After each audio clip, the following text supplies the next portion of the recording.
Welcome to the Future. We're doing another after hours session. It's a little earlier than we normally do this, but it's mostly because we have a special guest in studio with us. Usually it's just us talking, but today we're going to go really deep on something that my guest, Sean McCabe, has been thinking about for a number of years, has been planning for this moment, and he's 3 weeks into this idea where he's going to take a year off of work, take a purposeful, intentional sabbatical to kind of do what he wants to do. And I think when I first talked to you, Sean, I think this was a couple of years ago, you told me this idea. I think it was like seven and seven. Like every 7 weeks you work, you take a week off, and every 7th year you're going to take a full year off. And I was thinking, oh my gosh, what does a person have to do to be able to do that? Why would somebody commit to taking a year off work? How can they do that financially? What happens to the company or the businesses or the clients that they've maintained or built a relationship with? This is such a radical idea, and I know you've written about this and you talk quite a bit about it. So first of all, welcome to the show. Welcome to After Hours. Thank you for having me. I'm excited to be here. And then one of the questions that you don't really think of is, who am I apart from my work? Because especially in the Western world, one of the first questions we go to is, what do you do? And so often our identity is inextricably linked to our career, our vocation. And when you take that away, especially for a workaholic, that's really interesting. Who am I if I'm not working? Okay. To give people some context, can you give us the high-level 30,000-foot view introduction to who you are? Yeah. I know who you are. Who can you tell our audience? You look great, by the way. Oh my God, you guys, the lighting on this, good job. All the good job, colors team. and everything. Can you see it? Look no. at you. I'll show you right now. Look at this, dude. It's look almost, how good you almost look right as now. good as in person. Almost as good. In living color. Okay. So my name is Sean McCabe. I run a brand called SeanWes, which is very simply my first and middle name, Wesley, kind of mashed together. Why would I do that? Because there were a lot of Sean McCabes when I got online making accounts and stuff in creative fields. So I run a business community for creative professionals, lots of designers, lots of filmmakers, artists, photographers, but then it kind of spills out into random things, real estate, doctors, people kind of paying attention, just liking this very principles first approach to business and life. Okay. Now, it wasn't always this way in the very beginning. I think in the beginning, you were like many of us. I was a baby. Working as a creative person. Well, as a baby, yes, we all were. You know, there's going to be a lot of that. Okay, sure, we'll roll with those. But you were a creative professional doing freelance work, and if I remember correctly, and just fix this if I don't get this right, which was, I think your kind of first big burst onto the scene was teaching people how to do like hand lettering and logo design, right? Was that? I guess that's probably where people were aware of me. Yeah. But like many overnight successes, not to say that I am one necessarily, it started a lot further before. Yeah. I was in a band. I was running a computer repair company. Right, I remember ended that. up doing web design stuff. Really liked the design part of web design as opposed to, it's debatable, as opposed to the development, but development is part of the design. Partnered with a developer. We had this firm. On the side, there's kind of been this recurring theme for me of overlapping from the thing that pays the bills to what really fills me, like, and just scratches that creative itch. Mm-hmm. And so I really liked doing hand lettering, drawing letters growing up, middle school, but I somehow just kind of like set it to the side because that was never a thing that was going to be what I could make for a living. And I don't know where I got this message, but for some reason I felt like if I was going to go after something and really pursue it, it needed to be something that could be sustainable. It could pay the bills. And of course, hand lettering was not that. And it wasn't until I met someone who I looked up to, who is a hand lettering artist, who just kind of said, if you like drawing letters, just do it because you enjoy it. Mm. And it's so silly because I look back and I'm like, why did I need that permission? But I, like so many of us, needed that permission to just kind of start creating. So I started sharing my lettering artwork. I was spending like 6 to 8 hours outside of 10 hours working, building websites, just creating lettering. It was kind of the way that I discovered that I had a voice. Like, it was a way that I could put a message out there in a form that people resonated with and they cared about. And it was just, it was intoxicating. But before people even noticed it, I liked the process. I didn't see letters and words. I saw forms and shapes and geometry, and I enjoyed the creation part of it. And I'd now been given permission by someone that I idolized, and I was just creating. And I was just showing up every day, creating lettering, posting it, places like Dribbble, Twitter, my website. No one really cared until 2 years in.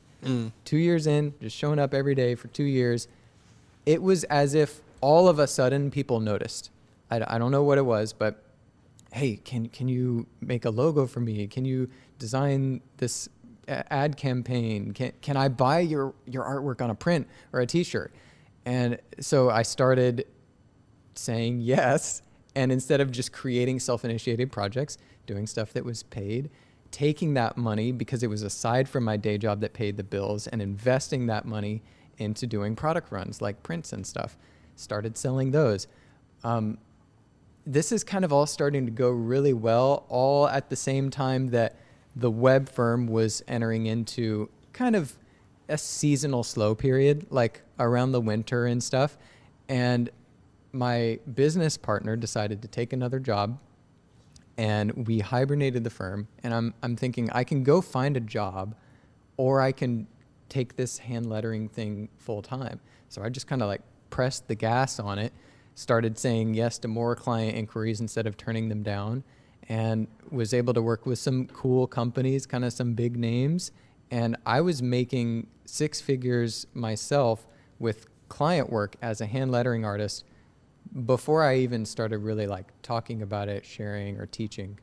But I was getting a lot of questions, maybe 5 to 10 emails a day from people asking about lettering. How do I get started with hand lettering? And I kept answering the same questions over and over, which led me to make a guide that I put on my site. Didn't know anything about email marketing, so I just made a valuable page on the internet, and suddenly Google started ranking it, and it was doing tens of thousands of pins on Pinterest and just lots of traffic, hundreds of thousands of people. And I realized, okay, there's interest here. We could go deeper. And what I had that I felt like was unique was not just the technical skills developed through the 9,000 hours of practicing over 5 years, but the business acumen that is so often lacking or missing in the art world. We have this starving artist kind of trope. And so I brought that business aspect, because I had come into the art world through business. I had already run multiple businesses before I was an artist. And so I understood inherently the selling power of my artwork. I didn't have that starving artist mentality. I knew you slap this on a lunchbox, it sells better, so I can price accordingly. And I was just nerdy in that kind of way, where I would buy licensing books talking about the World Wide Web and CDs, and like, I'm going to adapt this for the internet. And so I knew all this stuff, how to talk with clients, how to price my work, and that seemed really missing. So I decided to put together this course that kind of incorporated the business and the art together. And during the course of making this, I saved up enough to focus just on doing that for 6 months. During the 6 months that I produced the course, I immersed myself in the world of marketing, listening to podcasts. How does one create, market, price, and launch a course? And I just applied everything that I learned in those 6 months to launching this course. And in the first 3 days of launching it, the course made 6 figures. Okay, that was an awesome primer. And I think what we're going to do, a la Quentin Tarantino style, is we're going to tell this story in a non-linear way. So it's not going to happen chronologically. I want to go back and forth, but I mostly invited you here because you're doing something that a lot of us might not even be brave enough to think, but you're actually going to do it.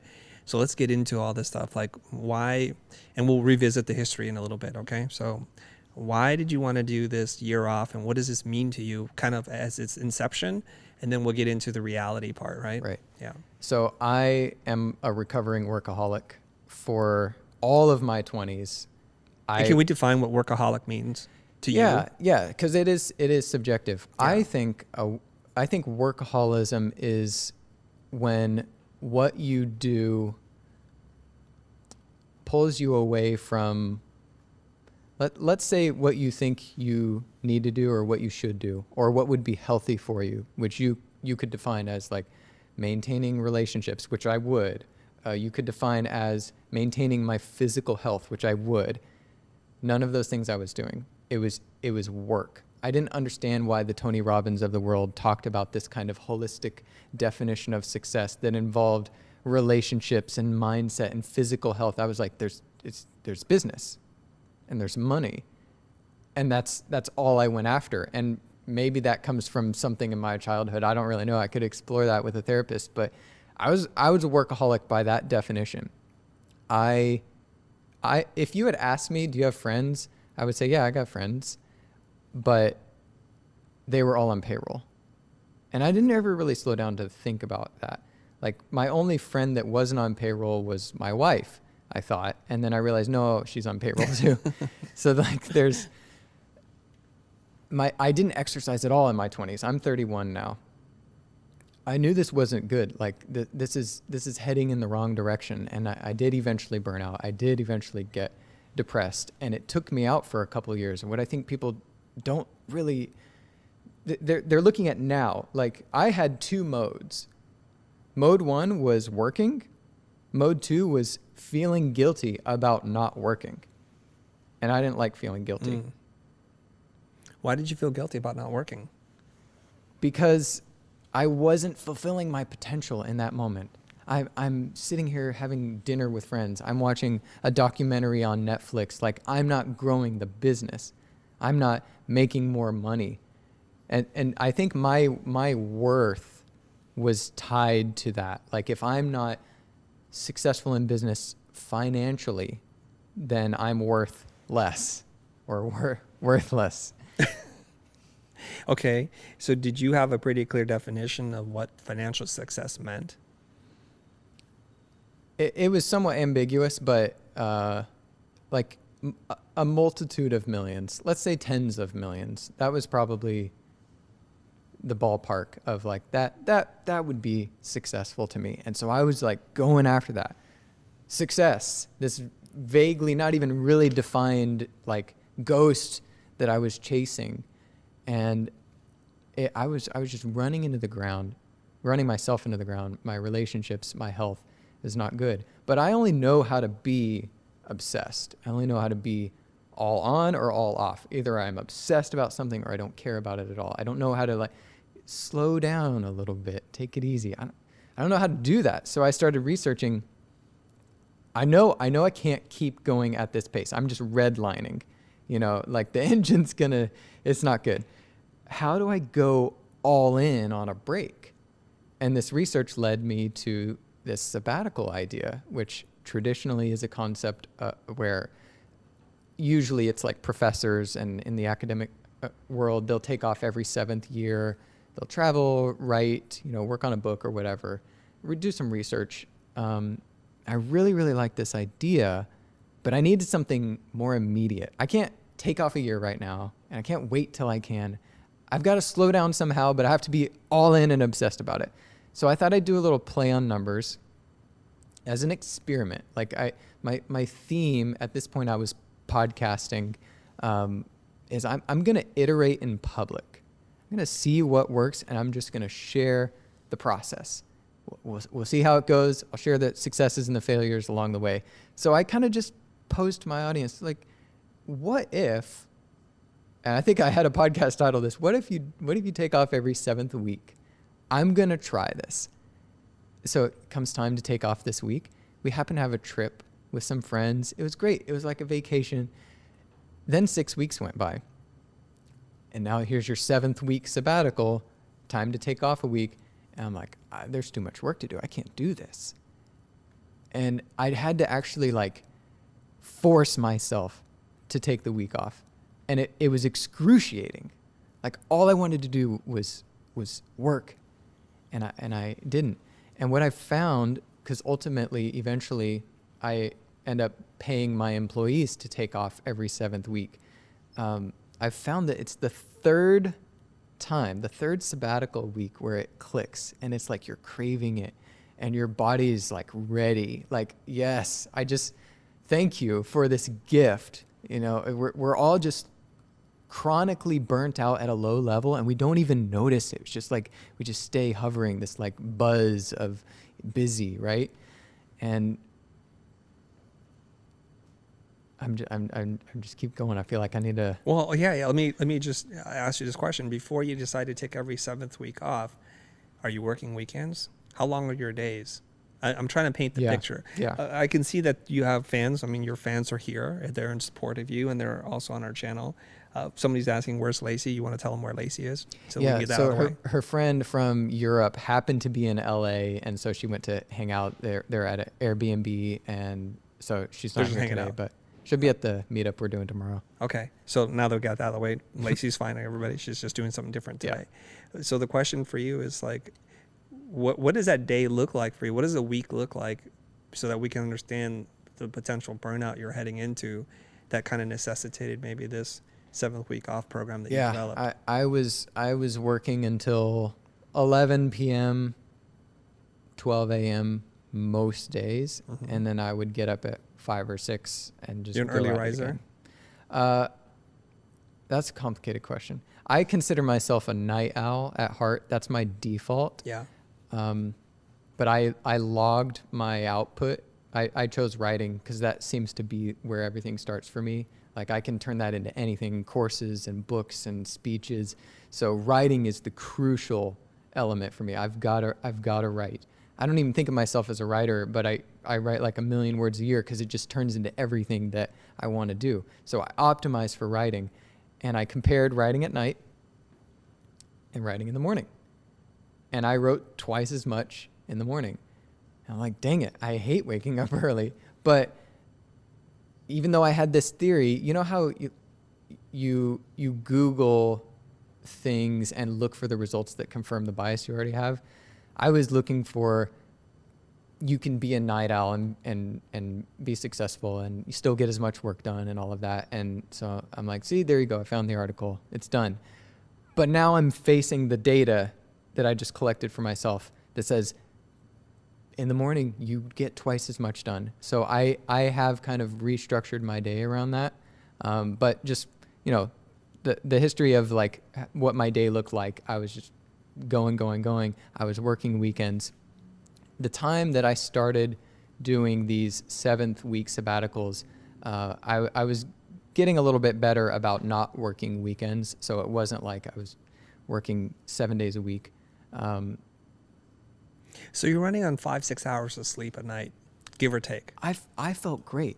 Okay. Now maybe I psyched myself up, but I was like, I maybe this is what I told myself, but I said, if I get more than that, I feel worse. Like I like how I feel. Now, I mean, there's some dispute about it, but there's more recent sleep science that's coming out. A lot of studies saying you're more likely to be struck by lightning than to be one of the people with the rare gene that's able to get by on fewer than 6 hours of sleep without irreparable damage and increased risk of cancer. And so I'm like, okay, I'm arrogant, but I'm not that arrogant. I'm probably not 1 in 12,000, which I looked it up. That's the chance of getting struck by lightning. I think in a year, in a lifetime. Either way, it's too much. Yeah. Okay. All right. So I'm also trying to like put a timestamp on this. When you talked about launching this course that combined not only lettering but like some of your business acumen, what year are we talking about here? Started producing it end of 2013. I think it launched in 2014. Okay. Which later that year, in September of 2014, is when I began taking 7th week sabbaticals. When was that? September 2014. When you started taking the 7, so right around the same time? Yeah, half a year later. Okay. Yeah. Oh, interesting. Okay. So if, like, anybody that's listening to this is going to be thinking to themselves, every 7th week off, that's for a week, that's pretty cool. And now we're here, and some people would seem that that's very luxurious to be able to take that week off. We're here, and now you're taking the whole year off. You're taking the 7th year off. do you need to do this? Like every 7 weeks wasn't enough? No, you don't need to do it. Okay. You could just put your head down and do your work. There's nothing wrong with that. Like just keep going. Just keep doing the same thing, keep doing more of what works. You don't have to pull back. I wasn't even committing to doing this 7th year when I started out doing the 7th week thing. It was only after years of doing the 7th week that I saw such incredible results. I thought, why would this not work at a bigger scale? Why not? I revisited that original inspiration. Why not take off a year? Because what I found with the 7th week sabbatical, and I hear you in saying it's it sounds luxurious, right? But this is the difference between zoomed in and zoomed out. Zoomed in, you got the 2 modes, working and feeling guilty about not working. So, okay, you're not working. You're just watching a film. You're reading a book. You could be working on your business, right? You're not being productive. But here's what we don't count. And I experienced this. When you're burned out and you're depressed and you are creatively depleted for 2 years, what is the cost of that? If you were out of commission, Chris, for 2 years, what is the cost of that? So we have 2 sides here. We're talking about the avoidance of negatives and downsides, such as burnout, depression. Man, I could put in the neighborhood of a real value on a couple years. We're talking hundreds of thousands of dollars of just immediate value, productivity lost, but that's not quantifying at all any ideas, projects, pursuits, serendipitous meetings and partnerships and whatever that could produce fruit years down the line. So easily, we're talking about millions of dollars of lost potential revenue, right? Even still, you can still tell, like, I think in terms of finances, I'm not even right now bringing up like relational costs and stuff, right? But the avoidance of downsides, this is what sabbaticals help you with. You avoid downsides. Already, I'm sold. If anyone watching or listening to this right now is wondering, they're asking themselves the question, am I burned out? You already are. You are on the pathway down. Are you sure? I mean, that means we can't ever ask the question. Like if I say, am I crazy? Does that automatically make me crazy? Or I can't speak to that. I'm not a psychiatrist, right. But I can speak to burnout. Yeah. If you're asking the question, it's happening. It's your body. It's your gut surfacing something that you have not yet been able to articulate. It is a sign. It is a warning sign that burnout is in your future. Again, going back to this theory that we're all operating on this base level, low level burnout. We're just above it. We're just pushing. If you feel like you're pushing yourself, that is a sign. If there's a difference, you know the difference it's all the difference in the world between pushing yourself and feeling pulled out of bed in the morning, feeling pulled, your vision pulling you. If you feel pushed, you're burning out. Okay. You got to pull back. I can relate to that. So let me ask you a couple of questions. This goes back to something that I had a conversation with Seth Godin about, which is the difference between work and art. Or you can just remove the word art if you don't like that word and say play. When we work, we ask, like, am I done yet? When we make art or when we play, it's like, how much more can I do this? Can I interrupt? Yeah. Because I don't want to lose something that came back to me. Because Okay, I was ahead. talking about downsides and upsides. Yeah. So avoidance of burnout and depression, severe cost. We can avoid that loss. That's value that can be realized. I'm already sold. But there's also the realization of incredible upsides. Your best work currently is locked up, inaccessible to you.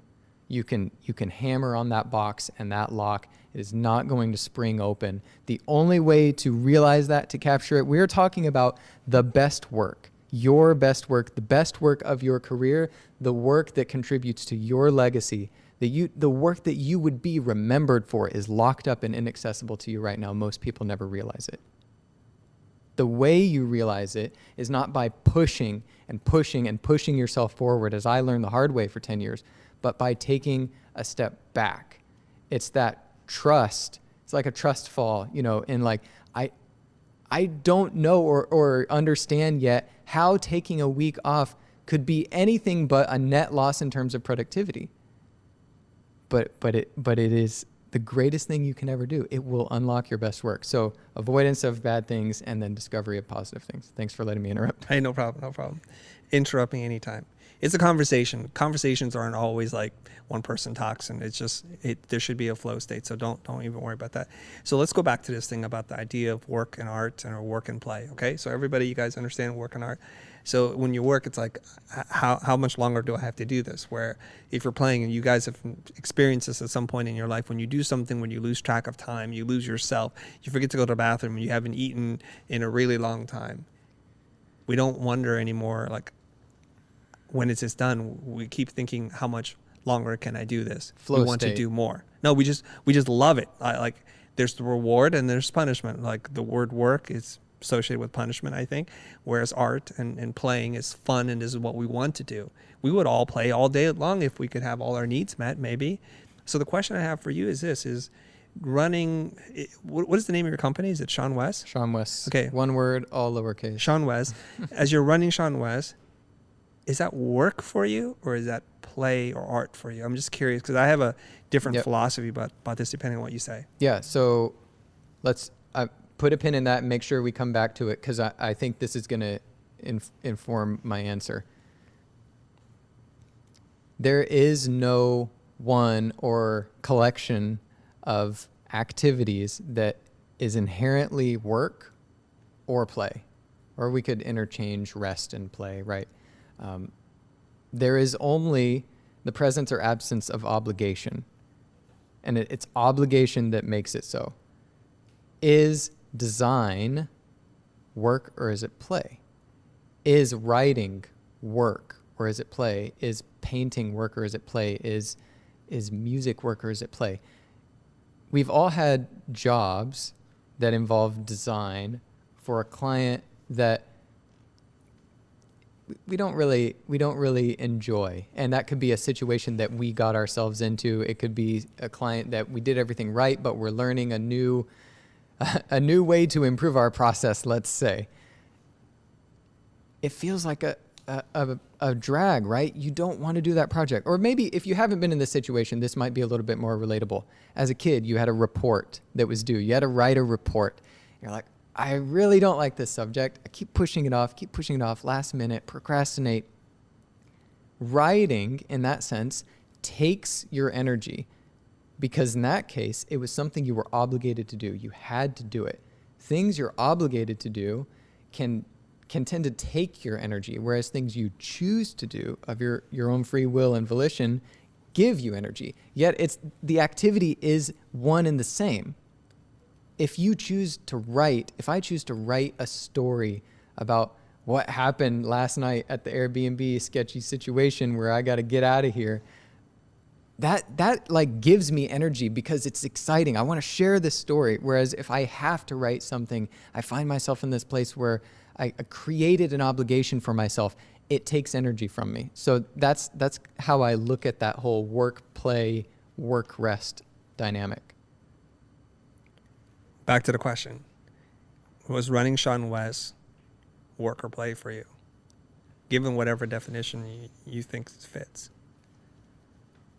It was both. Okay. Because I both did things that I wanted to do and then did things that I felt obligated to do. And I was certainly responsible for creating those obligations. Yeah, because as an independent business owner, as your own boss, so to speak, you get to choose what kind of company you want to have, how hard you want to work, what kinds of things that you do or do not want to do. So again, I don't necessarily feel this way, but based on some of the initial feedback about the topic, I feel like a lot of people are going to have these kind of questions. I want to give you the best opportunity to address them about this idea. It's like, dude, he is his own boss. He takes every 7 weeks off. What is he talking about? Why don't you just design work to be 100% for you, things that you choose to do, that you wanted to do, versus things that you had to do, Everything that you were was. obligated to? Everything was. So at the time, everything I did was everything I wanted to do, and that's why, maybe there's other reasons, but that's one large reason why I was a workaholic, because I absolutely loved what I did. It pulled me out of bed in the morning. I didn't want to sleep more than 5 or 6 hours. It's all I wanted to do. I loved every second of it. Yet, I was heading towards burnout. It was, too much of a good thing is a cliche, but like, I didn't have perspective. I didn't have balance, which is a loaded word, an overused word, but like relationships, health, all of that. I was too focused on doing this thing that I loved, and it was making me miss out on things that I also loved, or maybe even loved to a greater degree, or in the long term would miss losing if I didn't put my attention on it. Okay. So you previously loved everything that you did, and by kind of just listening to your own words here, did you feel renewed or depleted doing the stuff that you love doing? Did it fill your gas tank or did it empty your gas tank? It's difficult. I think it is the obligations woven into the stuff that I love. Like, for instance, scaling fast, a bigger team, high payroll, high stress, not kind of a shaky business model where they were doing great work that didn't contribute to the bottom line. So I had to go on the side and like make a bunch of money so I could pay them. And so it was just stress because I wanted to take care of people who were my only friends in the world also. So it's that mix, right? It's that mix of like, it's an example I use in my book is like, think of your favorite dessert and then imagine, like say it was a cake, then imagine someone baked it with like a little bit of feces. It ruins it. It ruins it. So no argument there. Yeah. Yeah, I don't. Anybody want to argue that point? No. It might even ruin that dessert for you forever. It's possible. That's the danger. Mm-hmm.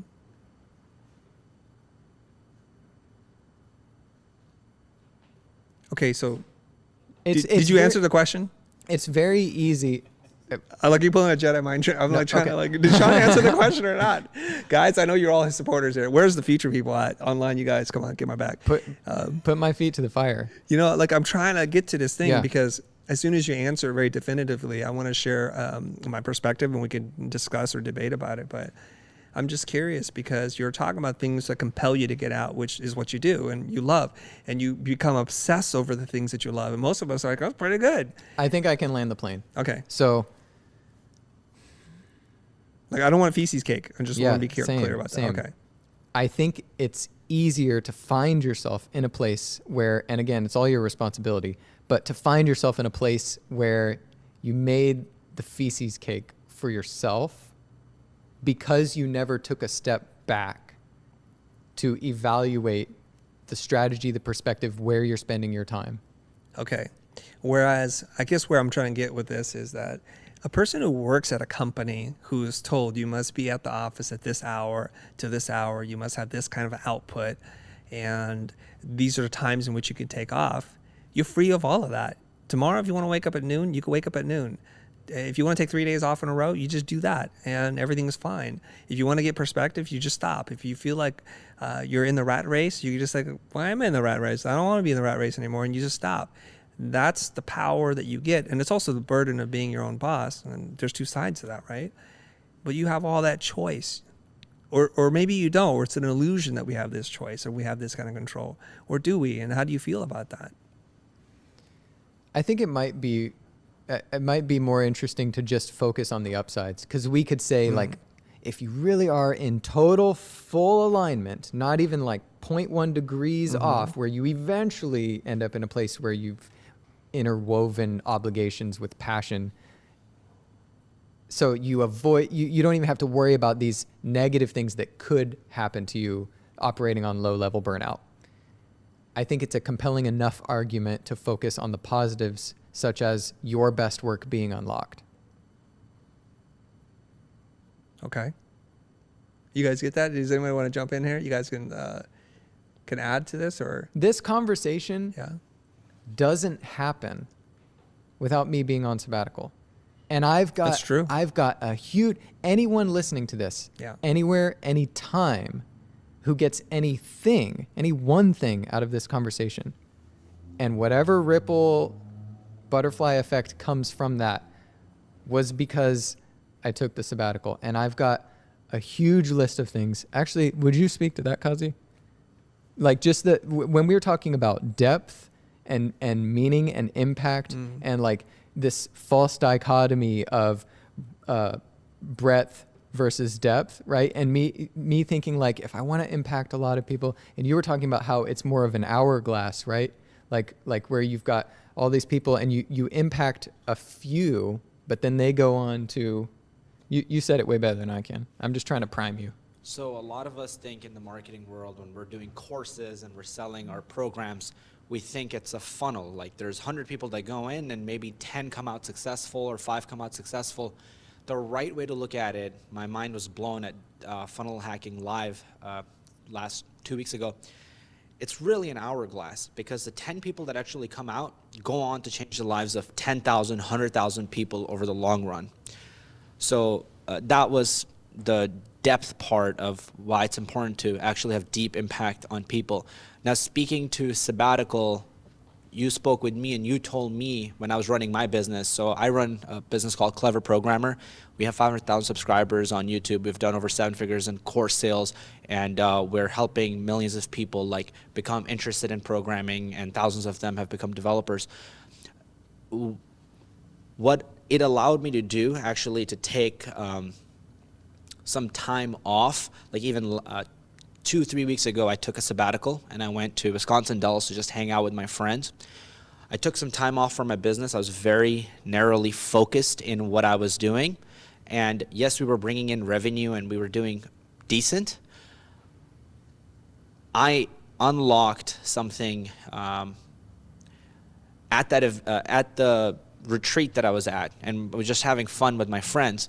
We started reading a book literally by a fireplace, and I unlocked this idea of how I can actually impact people, high-ticket sales, and how I can impact people at a deeper level and change their lives. We implemented that program, and literally at least as of now, our monthly sales have increased massively, and I have a lot more free time. So it had a pretty deep impact on my life and our business. Lest you think he's a plant, like Sean brought his entourage or whatever, he was not going to come here. Like last night, I was in an Airbnb so I could come here, right? My wife was with her friend, and I show up. Well, it's like 3 p.m. check-in, normal type of thing. They say, can you check in at 6 or 7? I'm like, okay, fine. I said, I'll be there at 6. And I wait a little bit after 6 just to make sure they're totally ready. I show up, you know how it says check-in instructions. There's no like, here's where the key is. There's no gate code. I show up to this gated community. It's dark. It's cold. And I don't know how to get in. So I message them. Am I in the right place? I call, go straight to voicemail. Like, I'm not liking this. Fortunately, they call me back. They say, can you wait another hour? I'm like, okay. You know, they sounded like they were scrambling. Like, all right, I understand. You know, you want it to be clean for the next guest. Okay. I said, all right, I'm going to go get some groceries and come back. I come back an hour later, and I come up to the Airbnb, open the door. They're still there. They're scrambling around, and the place is just wrecked. It's disgusting. And they're like, the previous tenant just trashed the place, destroyed the toilet. It doesn't work. We're going to need maintenance. We had some bins, some plastic bins that had some of our stuff in it. He rummaged through it. He stole stuff. He left with the keys to this place. And they're like, so we're going to go get you some new keys. And they go out the door. Like, I'm just kind of in a daze. I don't even have a chance to respond. I don't think I want the new keys, because even if I get new keys, it's not like they're changing the locks. And this previous crazy person who like there's like the floor is sticky. My feet make a sound every time I lift them. There's weird splotches. There's this half deflated air mattress in the living room that's where I'm supposed to sleep that has 2 of the dirtiest linens you've ever seen and what looks like a blood stain or whatever else could make a dark red fit. And the silverware provided was a drawer with a plastic fork. And it's 8:30 at this point, and I'm starving. I don't know when the keys are coming back. And I'm like, I need to make some food. I found this plastic fork. I'm like, I got to get out of here. This is not good. So I kid you not, the host says, yeah, that last guy ran off with the keys. So if he comes back while you're here, just punch him in the face. I mean, call the cops, but yeah. I'm like, okay, I got to get out of here. I call them. I'm like, I don't know when you're coming back with the keys or whatever. I'm like, but I don't feel good about this. I don't feel safe. This place is terribly unsanitary. I need to leave, and I'd like to ask for a refund. I'm not going to stay here. And they said, how can we make your stay better? I'm like, it's a little late for that. I just want the refund. And they said, okay, we'll when the bank gets the money, we'll look at processing a partial refund. I'm like, I need a full refund. I don't know if they're going to give it to me, but I knew Kazi lived in Los Angeles. I called him. I'm like, hey, I know this is last minute. Can I just come over? I'm in a really sketchy situation. So anyway, I crashed at his house on the couch last night, and he drove me here. So thanks for being here. So he's not a plant. It's the moral of the story. Okay. There was a moral, Chris. I was looking for it. I was waiting for it. I'm saying he's not a plant. I don't suspect anybody to be a plant, but I'm just having fun. Yeah. So let me see if I can just breadcrumb this conversation. You guys on the internet, hang in here with me. I'm just trying to get a sense of like a guy who is in control of his life and his business, why you need to take a vacation from in my opinion, the thing that you're in control of. I would say a large portion of people who are listening to this aren't in such a luxurious position. Yeah. They're sitting there scratching their head like, well, shut up. You got it good. And then you pass the baton to him, and he told a totally different story about funnels and funnel hacking. I don't know what, not funnel hacking, but double hour. Like, how is this related? I just wanted to know, do you find it fun, fulfilling, nourishing, and rejuvenating to do the thing that you were doing? And if you didn't, you could take a time off anytime you want. We don't have to call it a sabbatical. It doesn't have to be on any kind of frequency. And I'm going to try to make it on the other side. So I'll explain to you like what I'm trying to get at. Like, I'm my own boss. I haven't worked for people for very long, so I don't know what that feels like. I just know I won't like it because I work when I want. I sleep when I want. I make as much as I want, or I make as little as I want. And it's just how my life works. And so when you were talking about obligation before, when we did client services, which we've done for over 2 decades, servicing advertising agencies, there was an obligation. When people give you money, there's an obligation. You do what they want at the end of the day, right? And sometimes, even though it's transactional, it was like art. It was like play, because my clients trusted me so much. They just like, do whatever you want. And I get paid. This is really cool. But when I started doing this thing, which is to educate people, to create content, there's no more work for me. This is all play. All I do is play every single day. And my wife asks me this question quite often, actually. She's like, honey, why didn't you sleep longer? It's like, I don't know, I can't sleep. My mind's racing. I got ideas. I want to make stuff. Yeah. And I'm having fun. So or why take a sabbatical? Yeah, conversely, sometimes I go home at 3 o'clock. I don't actually even need to physically be here most of the time. Come home at 3 o'clock. We're like, let's watch Breaking Bad. This is what we do. We're like, well, let's put a budget on this. Let's only do 3 episodes so we don't wind up spending all of our time watching it. This is my life. And it's like, on Sunday, I'm going to jump on an airplane and go travel to Amsterdam with my son. It's just, this is the life. So I'm having some cognitive dissonance here with like, why doesn't Sean just do whatever he wants? If he wants to go away for 4 months or 2 days or not work more or work less. Yeah, for you, like I said, there's the avoidance of downsides and the realization of upsides. Mm-hmm. For you, it's probably 10% or maybe 5% avoidance of downsides. Yeah. I think the level of likelihood that you end up burning out is low. Mm-hmm. I don't think it's 0. Right.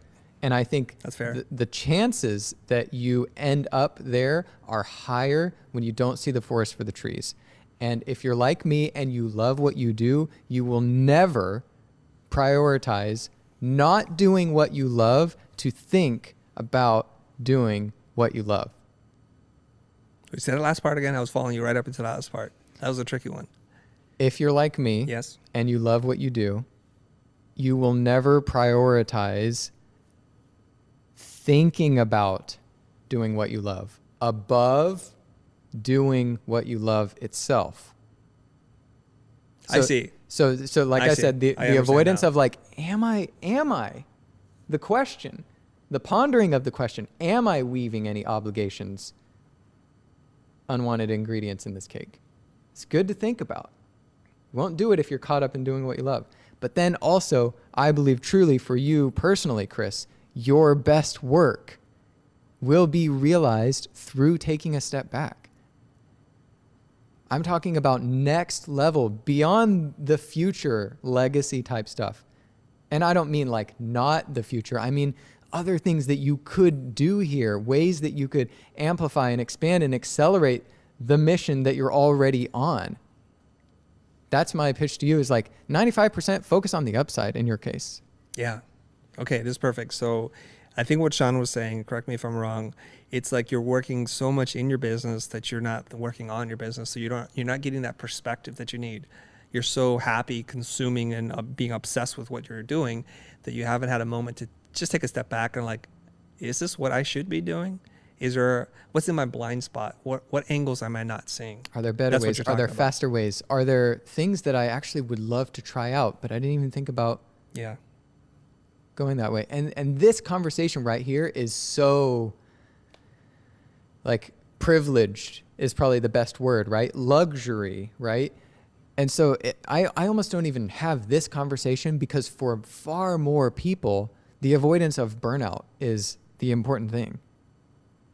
Like that's the primary benefit, the initial benefit of sabbaticals, which again, if you're in the luxury of a position where you run your own business, you're a freelancer, you control your schedule, I'm advocating for this 7th week cycle where, by the way, you don't just get less done. You take 7 weeks worth of work, you get it done in 6 weeks. You just compress time. I am highly prolific. I work hard. My output is incredibly high. And I waste a lot of time.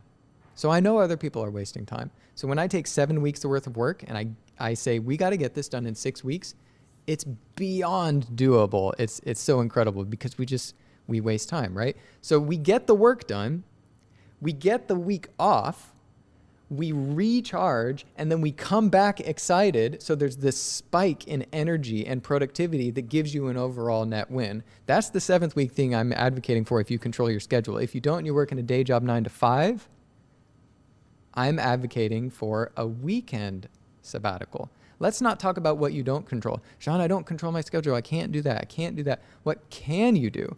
You do control your weekends. Well, actually, I work Saturday and Monday and Tuesday. Pick your 2 days, whatever your weekend is. 1 weekend a month, the last weekend of the month. I encourage you to do this. Pull out your phone, schedule it, say sabbatical. Just that last weekend. All I'm suggesting you do is don't schedule anything.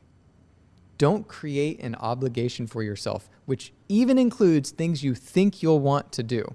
Because I found that when I first started doing these sabbaticals, I saw it as free time. And what do we do with free time on our calendar? We just fill it up with activities and events. And so I look forward into the future. 3 weeks from now, I've got a sabbatical week. Hey, you want to do an interview? You want to do a meeting? You want to do it? Yes. This all sounds fun while I'm in this like on work mode.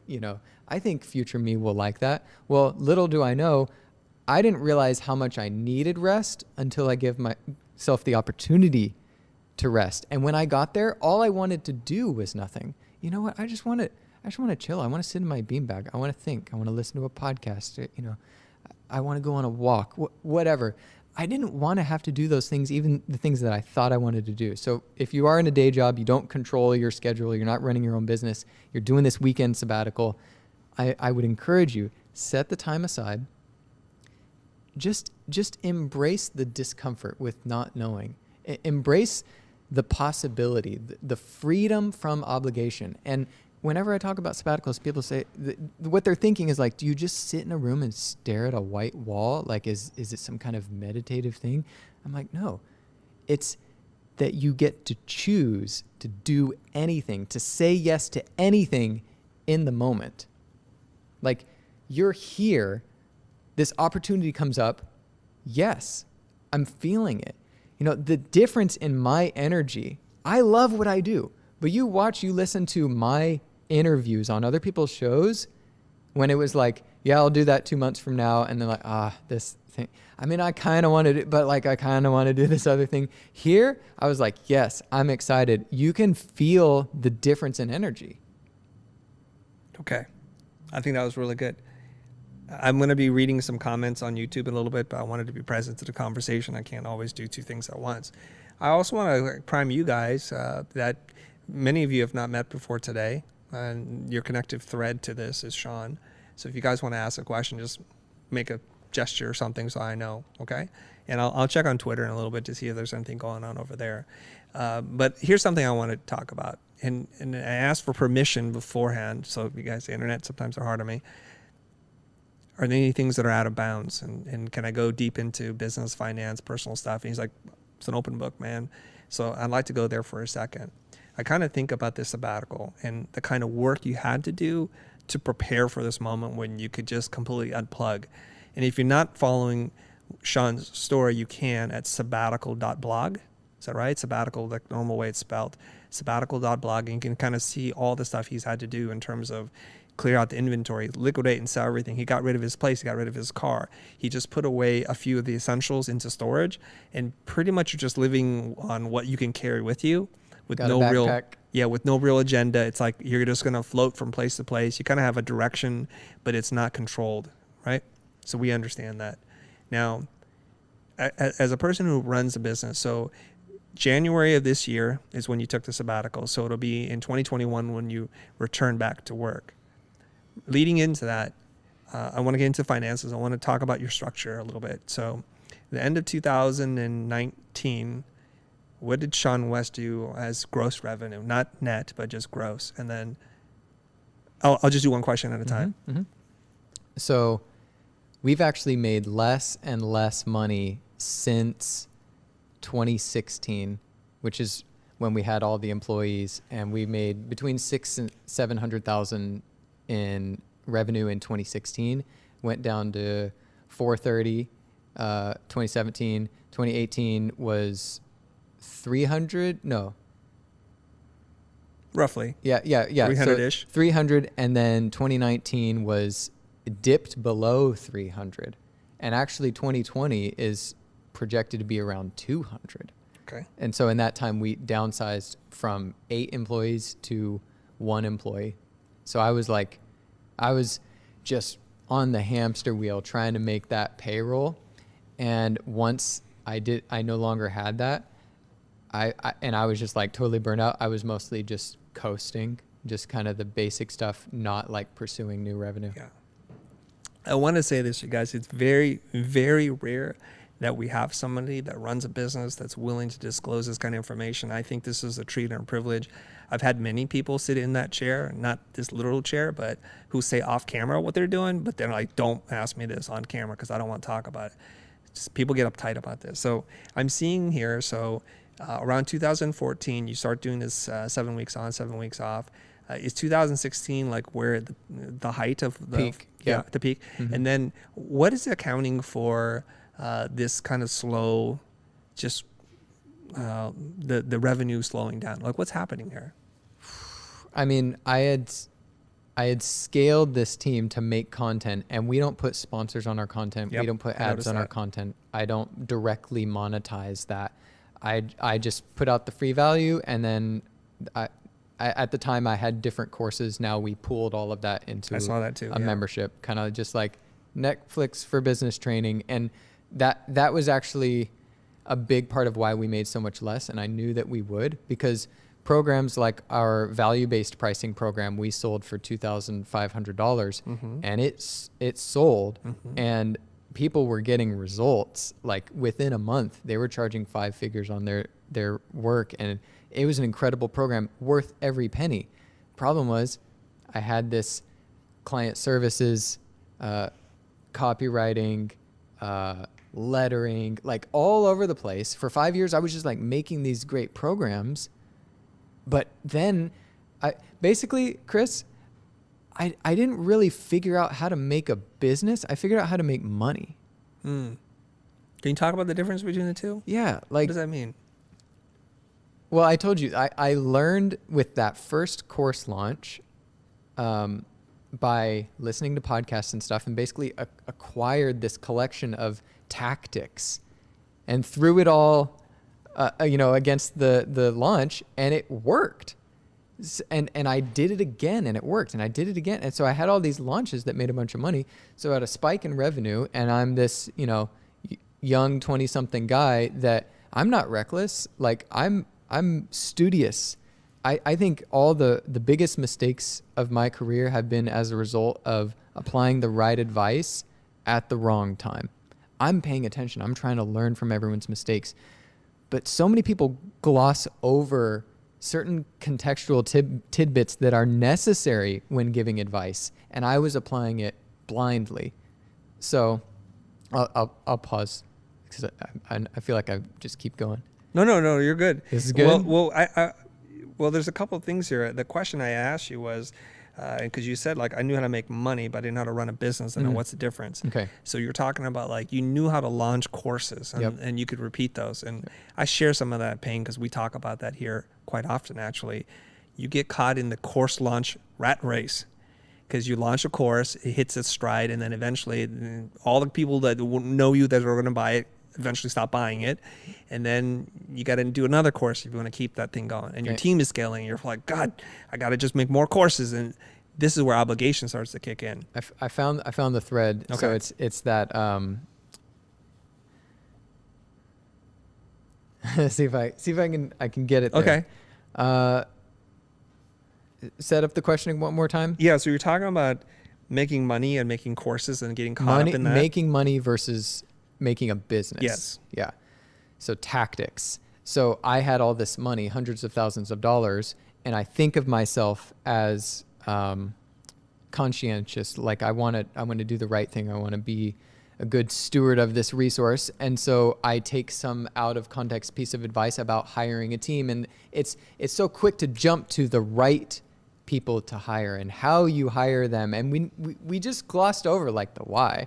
And should you be right now? And I had this, like, I would consider it a bucket of holes. Like that was my business model, is like this bucket of holes where like I could pour in a bunch of water by doing this launch revenue and then it just kind of went away. And like there was no sustainable system there, right? And I didn't recognize that at the time. That's only in hindsight I realized that. So I've got hundreds of thousands of dollars, and some person talks about hiring and the right way to do it, and I'm taking notes and like, okay, so we hire this team to make world-class content, full-time video guy, full-time audio guy, full-time writer, full-time developer, full-time designer, and we're putting out great content, but our business model is not one where I'm monetizing the eyes and ears of my audience. It's all 100% free, and I just sit back and hope like, oh, maybe they sign up for my course.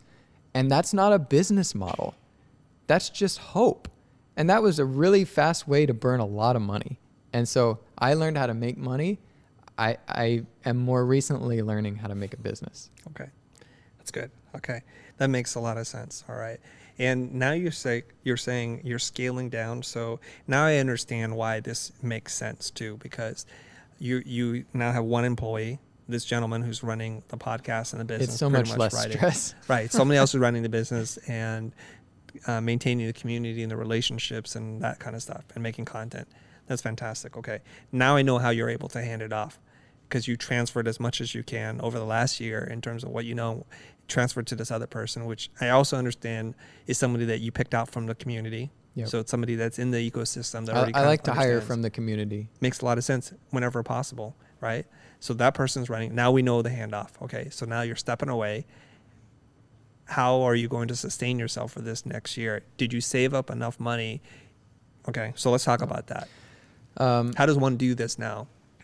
And what kind of operating budget are you working with for the next year? I have simply continued to pay myself a salary from the business, because the business pays both me. technically an employee of Yeah. the S corporation. Right. The business pays its employees to take off every 7th week and every 7th year. So I'm an employee. This Yep. is my 7th year. Dan will have his 7th year, and he'll be paid to take that year off. It's his job. Mm-hmm.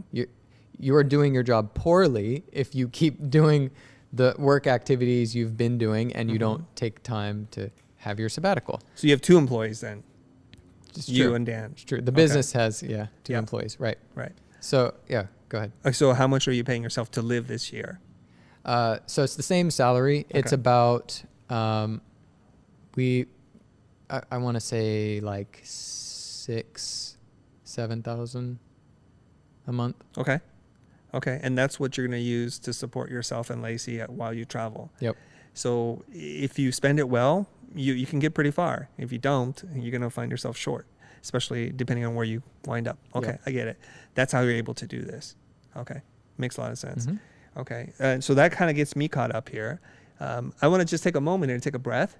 I noticed some of you guys had, come in and out. Is there something that you want to ask Sean or myself about any of this stuff?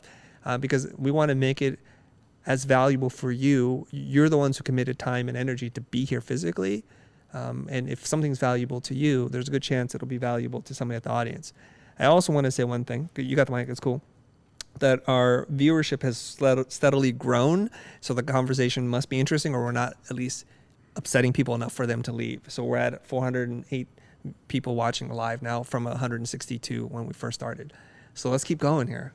Go ahead. First, introduce your name. Tell them who you are, and then do your thing. Yeah, I'm Austin Saylor. Do lettering animation and teach people how to animate. And you're out here from Las Vegas, right? Phoenix. Phoenix. Yeah. Sorry. And so I've been following Sean for a long time. We've known each other. And I gave sabbaticals a bit of a shot last year. Sean and I have talked about it a little bit.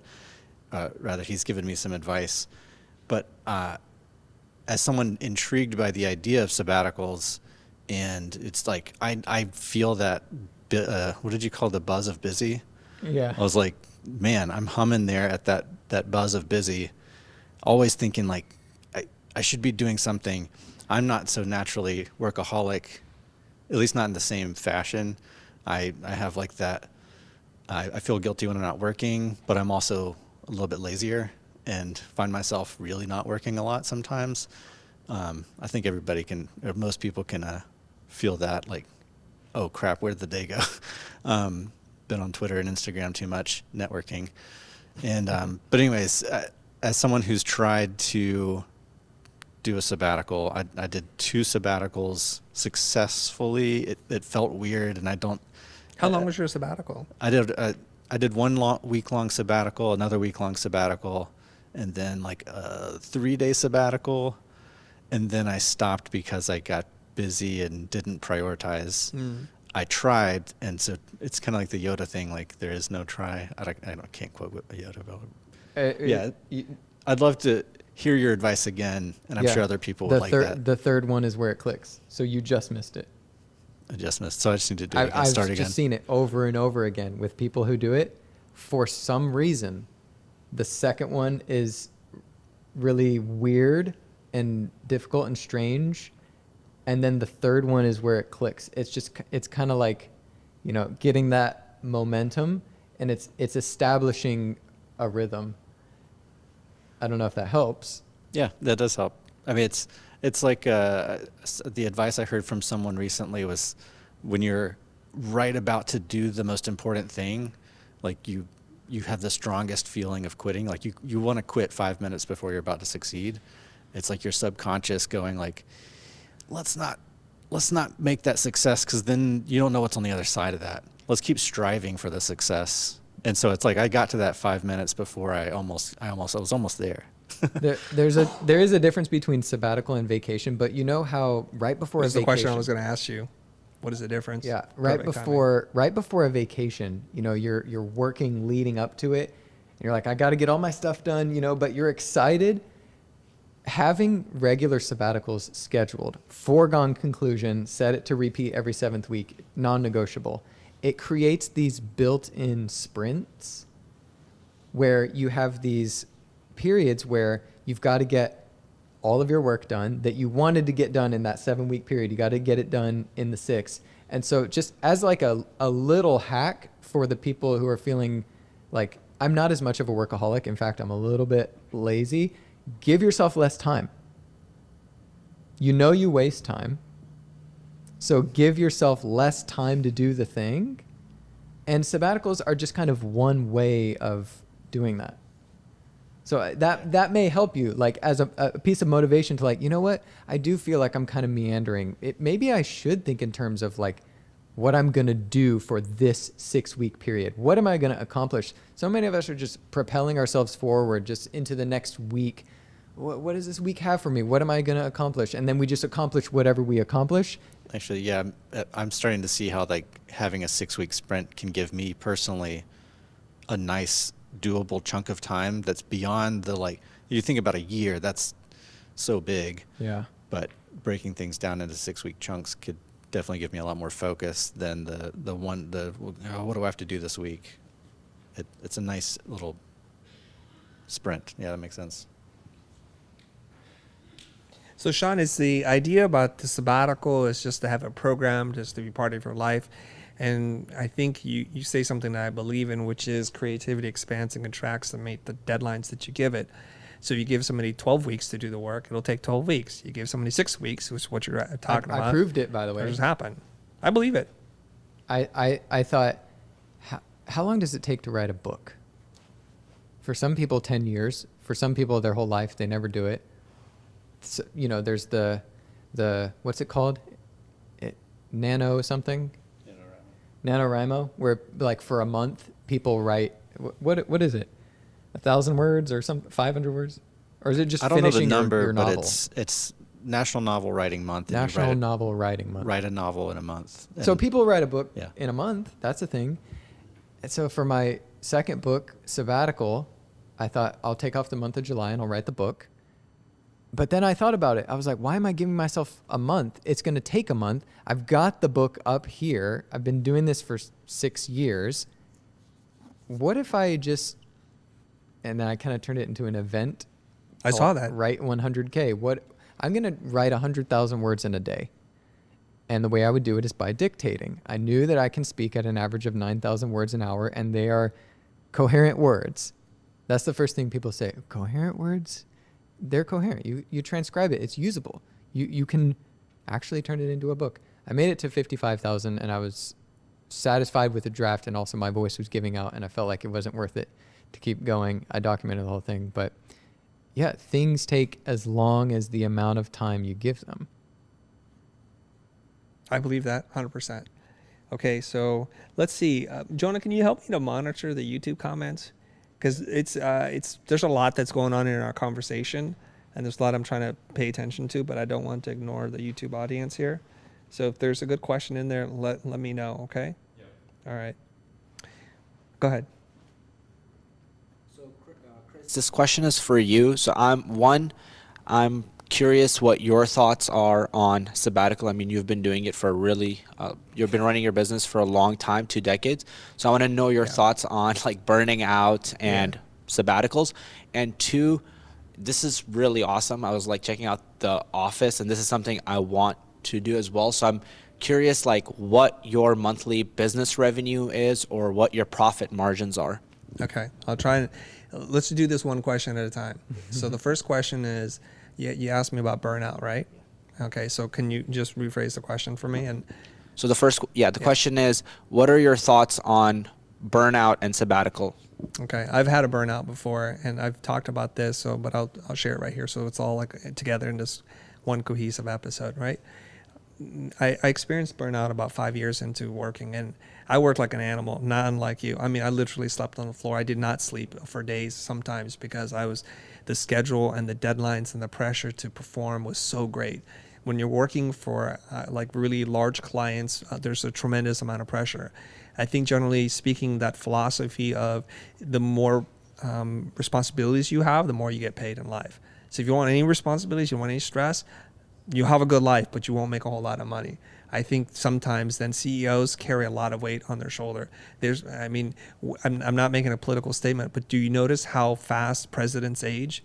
You look at their before office and their after office, because they're making 100 decisions you don't even know about, where literally people's lives are at stake. So 5 years into the business, I'm working like an animal, and I'm just like Sean, just like, this is what I want to do. Lots of pressure to perform. And everything was going just fine. My burnout came in when I started to bring in a new team of creatives that some of them were actually better than me. And it messed up with my own self-image. My own ego was kind of like wounded here.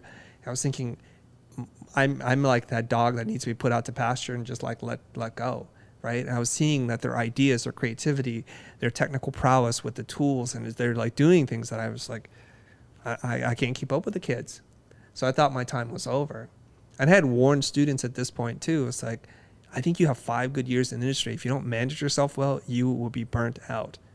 You really will, and I've seen it. And I was watching one group after another. Are we still past tense, or is that your present? This is all past tense. This is 5 years in. So where I found my way back into the light was I needed to find out who I was, what I had to offer the world, which coincidentally was exactly the same time I started teaching.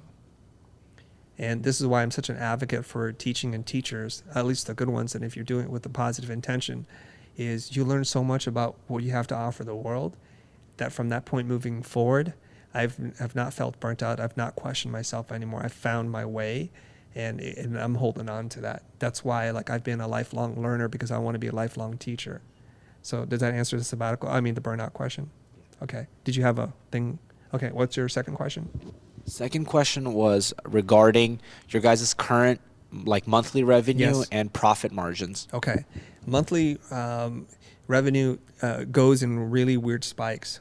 We do 2 big promotions a year in July and November, Black Friday and 4th of July, Independence Day. And that's when we're going to see the largest spike in sales. Historically speaking, it's not so much anymore. November would account for almost all the sales the entire year. It would be more than that. So you'd see these things and it would go like that. So if I take the numbers and I average it out over the months, then it'll give you a sense of what it is, because otherwise I'd have to tell you from month to month, and it's different.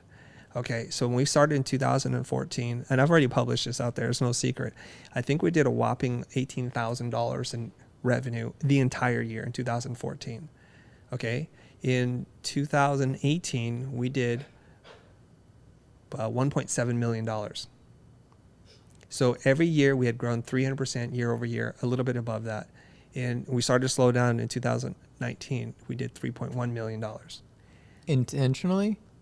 Pardon me? No, not intentionally. Okay. No, because I was on 300% growth year over year. This is what I want. Because it doesn't look too much like slowing down. Right, but I'll talk about that a little bit. No, none of this is intentional in terms of it going this way. I'm a very data-driven person. I look at the metrics almost on a daily basis. In 2020, our goal is to hit $5 million. So that puts us at, we need to do about $400,000 a month in revenue. It won't be even.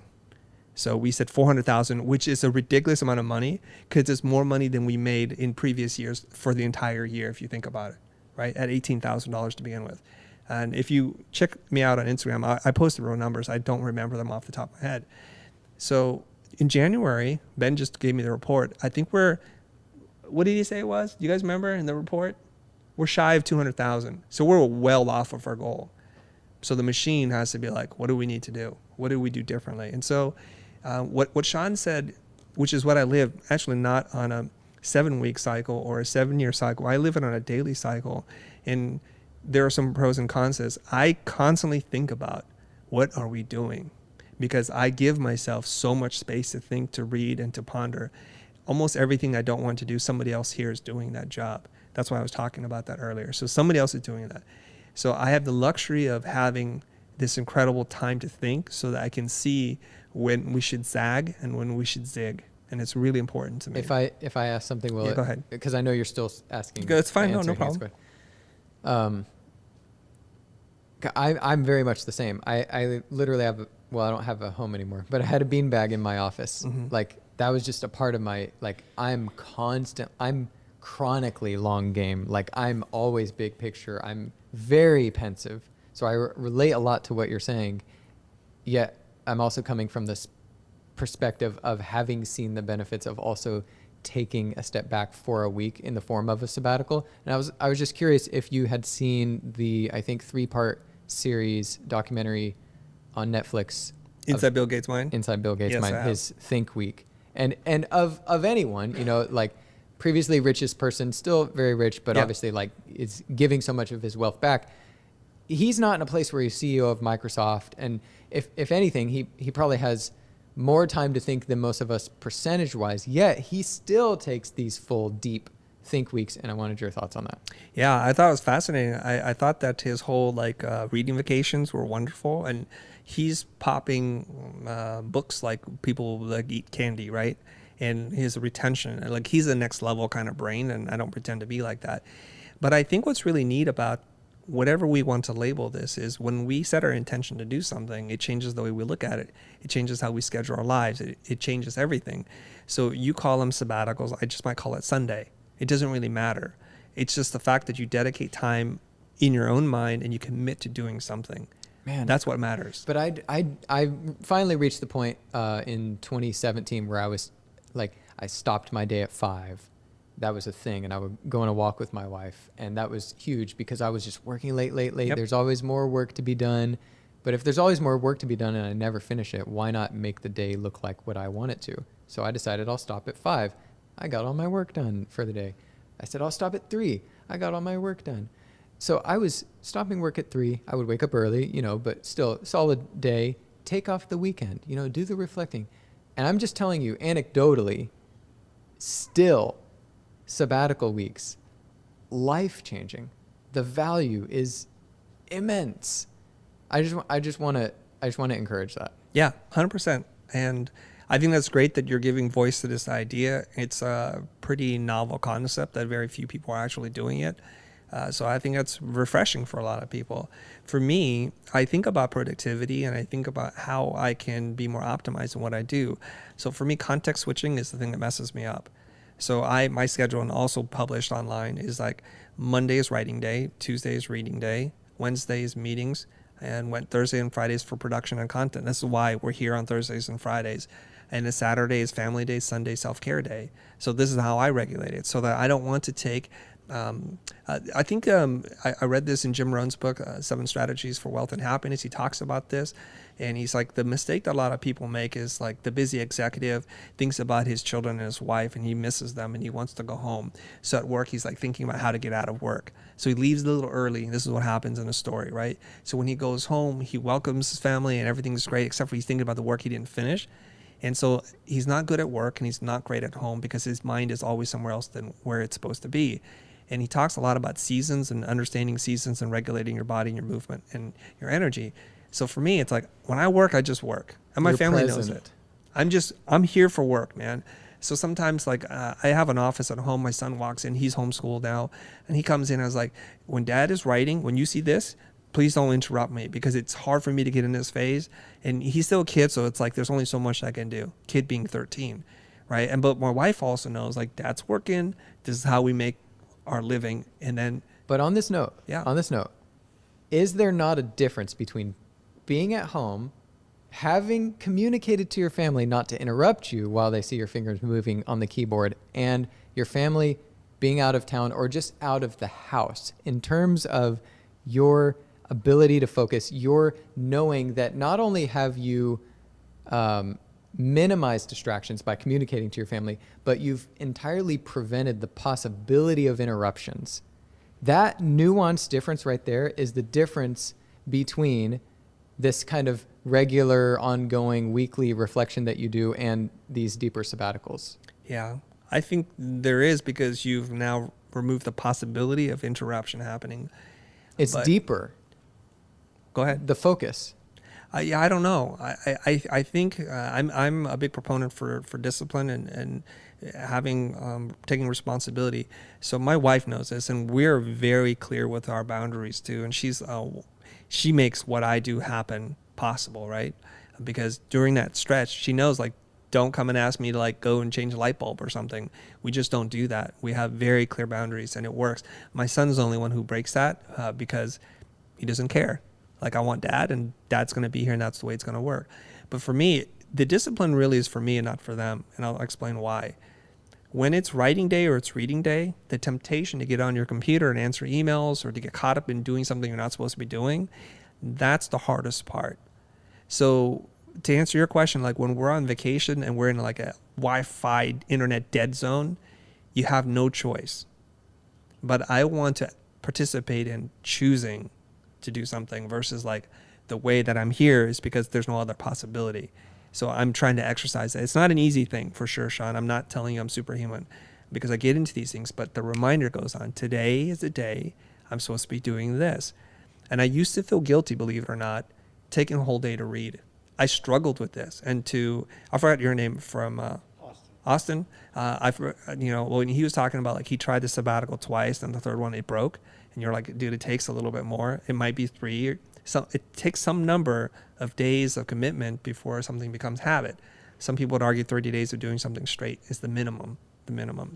So for me, when I first started reading, I felt really guilty. I was like, oh man, what am I doing? This is too indulgent. And I would find every excuse. And then eventually the second week I did it, the third week. And then now I was just sitting there, I was reading a book a day. It was awesome. I'm not Bill Gates, but I'm reading, design books in a day. This is pretty cool. And I can do that. So I think it's about intention and exercising self-discipline. What scares you about taking a sabbatical week? Nothing. I take a sabbatical life, in my opinion, but nothing at all.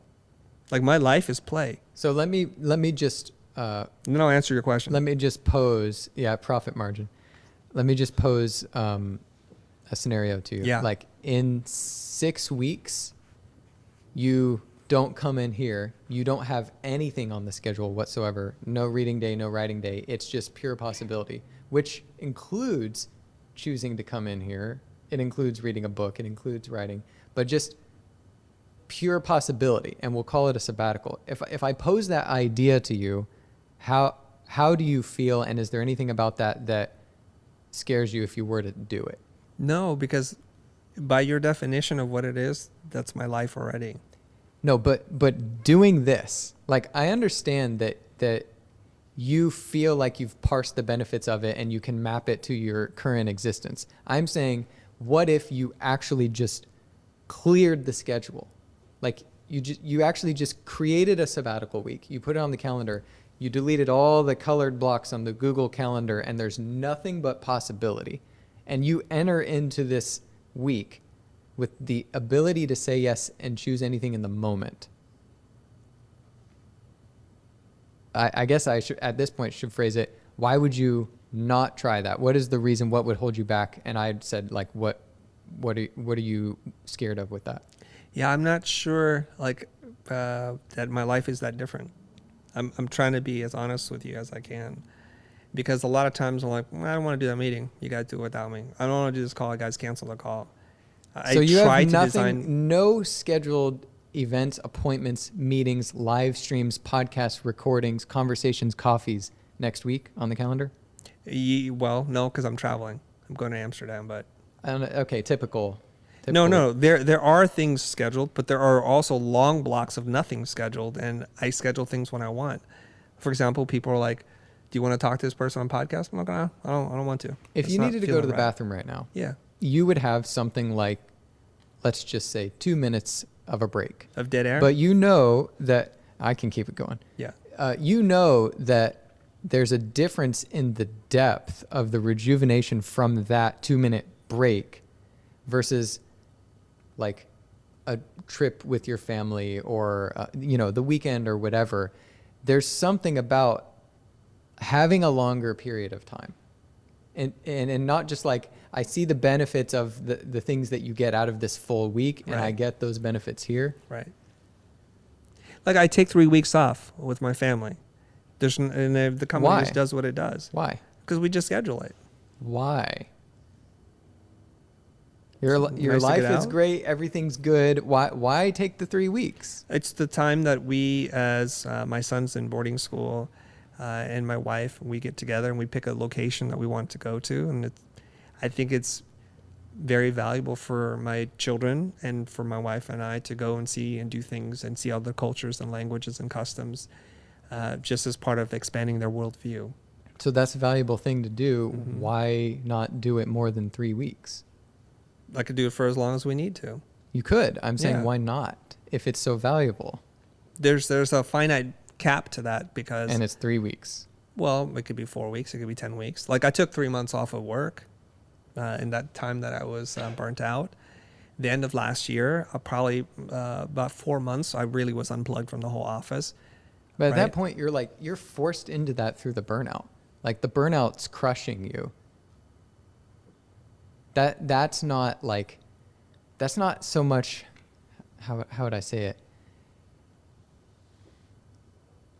That's about paying your debts. That's not about investing in the future. Why do you say that?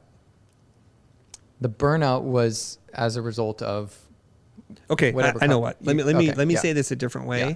because I'm not quite sure. I think you feel resistance for me, and I feel like, why does he have an agenda? And so like we're dancing around something, I think, but I'm not quite sure why. Right? Here's the thing, and I've told people this on air before. I've been very fortunate to live in a time and a place here in this moment, and to reap the benefits of my creative labor. And so much so that I'm financially fine without working ever again. And I've been fine for many, many years. So almost all of this is for fun. And we do have staff meetings about this because, you don't know this, but I own this building. I own another building. I could just be a landlord. I'm fine. I'm totally fine. So I don't get up every day anymore to work to make money to live. Yeah. I wake up every day to live, and that's all. And I'm compelled by a higher purpose and a mission here to try and educate people. It's not dissimilar to what you're doing, which is to empower creative people to have a fulfilling, meaningful life, to teach them how to make money doing what they love. It's just that simple.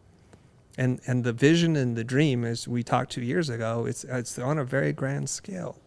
And that's all I do is like, I go to conferences. I as an attendee, I go to workshops as a student. I also run workshops. And so this is just my life now. It's just a life surrounded by learning and sharing.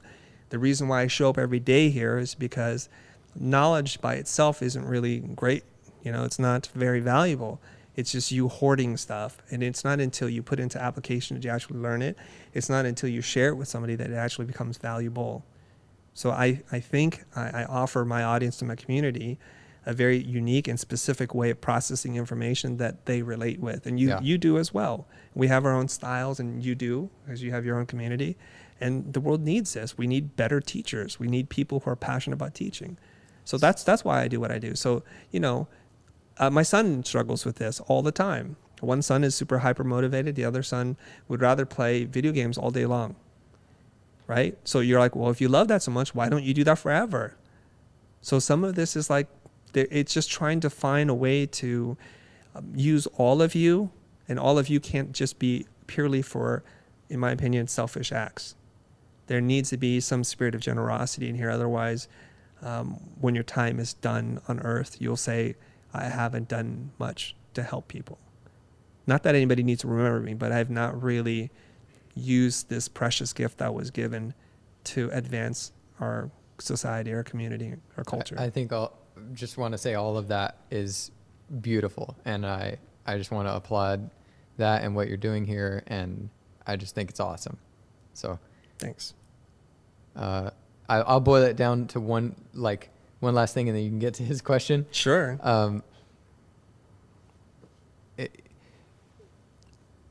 Someone watching might ask themselves, why is he so passionate about, why has he spent as long as he has on this particular subject, encouraging encouraging Chris, of all people, given what we just said, to take a sabbatical? Like, give it up. Like, the guy's living the dream. He's doing what he loves. He's fulfilled. He doesn't feel burnout. He does what he wants.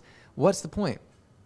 And I just so strongly believe, to the core of my being, that everything you're about, your mission, your long-term vision, your desires for your family, your ability to synthesize information for your audience, is amplified, magnified, and accelerated through what you'll discover that I don't know from taking a step back in the form of something as deep as a week. And like, I so badly want that for you. Obviously, that's coming from my belief of what it would be for you, and that's where this is coming from. I feel that, and I think if you if we knew each other on a deeper level, where you could see, like, shadow me, and you'll see, like, oh, I see what he's doing. I see that. Like, I took a trip with the guys here. We all went on a fishing trip on a very remote spot, and for 4 or 5 days, we spent time together in ways we've never spent. It built up a feeling, a connection, an understanding of one another. It birthed many new ideas. It gave me a lot of reflection. And to your point, It was different than 4 days of 1 + 1 + 1 + 1. Yeah. And to your point, I say this very jokingly, like, people have to be scared, because every time I go on vacation, I come back and somebody loses their job, somebody gets hired, and things change, right? Things change. And I asked you before, what's the importance of a sabbatical? And we weren't quite sure, like, what that did for you. I have a theory. My theory is this. We weren't sure? No, I asked you a question about something, and you're like, and I said, we'll talk about it. Oh, okay. Go ahead. Whatever that was. Yep. Like, okay. And for me, and I strongly believe this, is boredom is a necessary part of creativity, that is the precursor of you coming up with any breakthrough idea. In our kind of hyper-connected world and society, and this rat race to do more and more, be more productive, we don't have enough time to be bored. And so my state of boredomness can actually be achieved really quickly. I noticed that about 2 days into a vacation, I'm bored out of my mind, and then the fertile ideas happen. And being the hyper efficient person I am, I recreate that status for myself in shorter and shorter periods of time, such so that, and this is going to be hard for some of you guys to believe, which You're is, bored right now. No, I'm not. I'm highly engaged. Wait, hold your thought. Is that I'll come out of the shower and my wife's like, what's going on? Why are you smiling? It's like, I just wrote another talk right now. She's like, how's that possible? And then I go to the office and I meet with somebody. I tell them the entire talk, and they're great. And then they write it down and they help me to form something out of it. Now, my wife asks me this question all the time. Why are you going to that meetup? Why are you doing this live stream? Why are you going to that small podunk school somewhere? Nobody cares. Nobody knows. You need to work on the big important stuff. And I said to her, you don't understand the way my brain thinks. I'm a person looking for a problem. I don't find the problem until I talk to another human being. This is necessary for me. So if you want me to go crazy, you would probably put me in solitary confinement, because I need to talk to human beings. Because what happens is, and the guys here and the team have helped me to realize this, is that certain things that I think about happen really fast. It's not until I talk to another human being that process gets slowed down, it gets explained, it gets dissected, it gets broken apart, deconstructed, so that somebody else can understand it. You're intuitive. Yeah, so like if you say, like, what's the answer? This is the answer. If I have to explain to another person, well, it's, and then they get to see, and then they get to learn through that process. So I get tremendous joy, satisfaction, self-realization through talking to people, and that's a necessary part of my life. It doesn't matter that you're in a paid community with me or not. I could be sitting down having dinner and then talking to the wait staff or the server or whoever it is, and I get into their story and their lives, and I try to understand, like, that's what it's like for you in your world. This is super fascinating to me, and I learn from that, and I'm richer for it. So that's part of, like, the way my brain works. I love it. Okay, now back to you.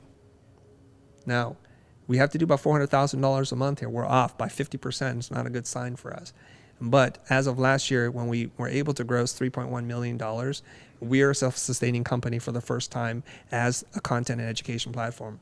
When I told my attorney this, he flipped his mind. He's like, $3.1 million selling courses for $49? I'm like, yeah, that's a lot of courses, right?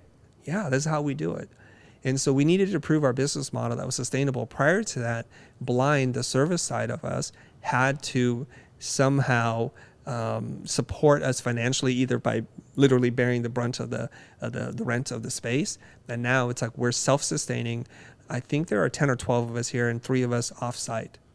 And this is how we do it. So we are now in a state of breaking even. So I'm not telling you that $3 million makes us any money. We had a little bit of money and not a lot. So without the subsidizing efforts of Blind, we can now sustain ourselves. So from here on out, if I know we hit $5 million, if we don't go crazy on equipment purchases or people, theoretically, we would have a net gain of $2 million. So to be in this building, this is a 13,000 square foot building in prime real estate in Santa Monica. The mortgage payment on this is enormous. If you can imagine, you know, all the LA people, yeah, we know. right? This building has 33 parking spaces. So we're sitting on prime real estate. If we wanted to do this differently, we would probably put ourselves into a 2,000 square foot building, which is all you really need, and we would be much more profitable than we are today. Profit is not my concern. Profit is not my motive. Guys, just pretend you didn't hear that part. My team's like, oh, that's, yeah, it's like, yes, go ahead. Yeah, Ben's in charge of making money. So he's like, oh, there he goes again. So, first of all, my name is Francisco Larcon. Nice to meet you. Hi, Francisco. Happy to be here. Yeah, I do video marketing for Clever Programmer, YouTube channel. Okay, you guys work together? Yes. Awesome. Three of us. So I kind of wanted to raise this question or topic or idea because I kind of heard both of your takes on it, and I think there's like first of all, there's a dichotomy, I feel, right? In the sabbatical, and then in putting your head down and doing the grunt work or just, diving deep into work. I feel like it's interesting because there's both, like Ralph Waldo Emerson would talk about, taking some weeks off or whatever to immerse himself into writing deep, whatever novels or anything. Cal Newport is big on that too, like deep work, and I understand the huge implications that freedom of sabbaticals and how it makes you look at the bigger picture. And then there's also this interesting thing about putting your head down and working. And you talked about how on the sabbaticals you get this, like I said, bigger picture of things, right? And you can actually bring your audience and customers a different experience or better, more catered or more thought out of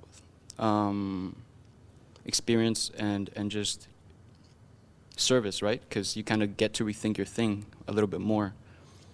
And I also find interesting that while you have your head down and you're working on things specifically, you start to kind of unravel how things play out in the real world, as in like, I'm going to give you guys an example. For us, it was this past month or 2 months ago, we had this very intense sprint of releasing a course and then an ad behind that course. And it's funny because that's, to date, it's our most profitable ad because we were able to break cold markets with 10 times return on ad spend, which for us is a lot, right? But what I'm saying here and what I'm trying to get to is that by having a period of also intense work, it helped us realize a side of us that we weren't aware of, that we could actually bring our customers this experience of like, oh, we can actually reach other markets, we can actually help other people, or this new style of ads, or for us promoting this way of us promoting our content this way, kind of helped us realize this too, in a way, kind of uncovered a bigger picture, but being inside the trenches type of thing.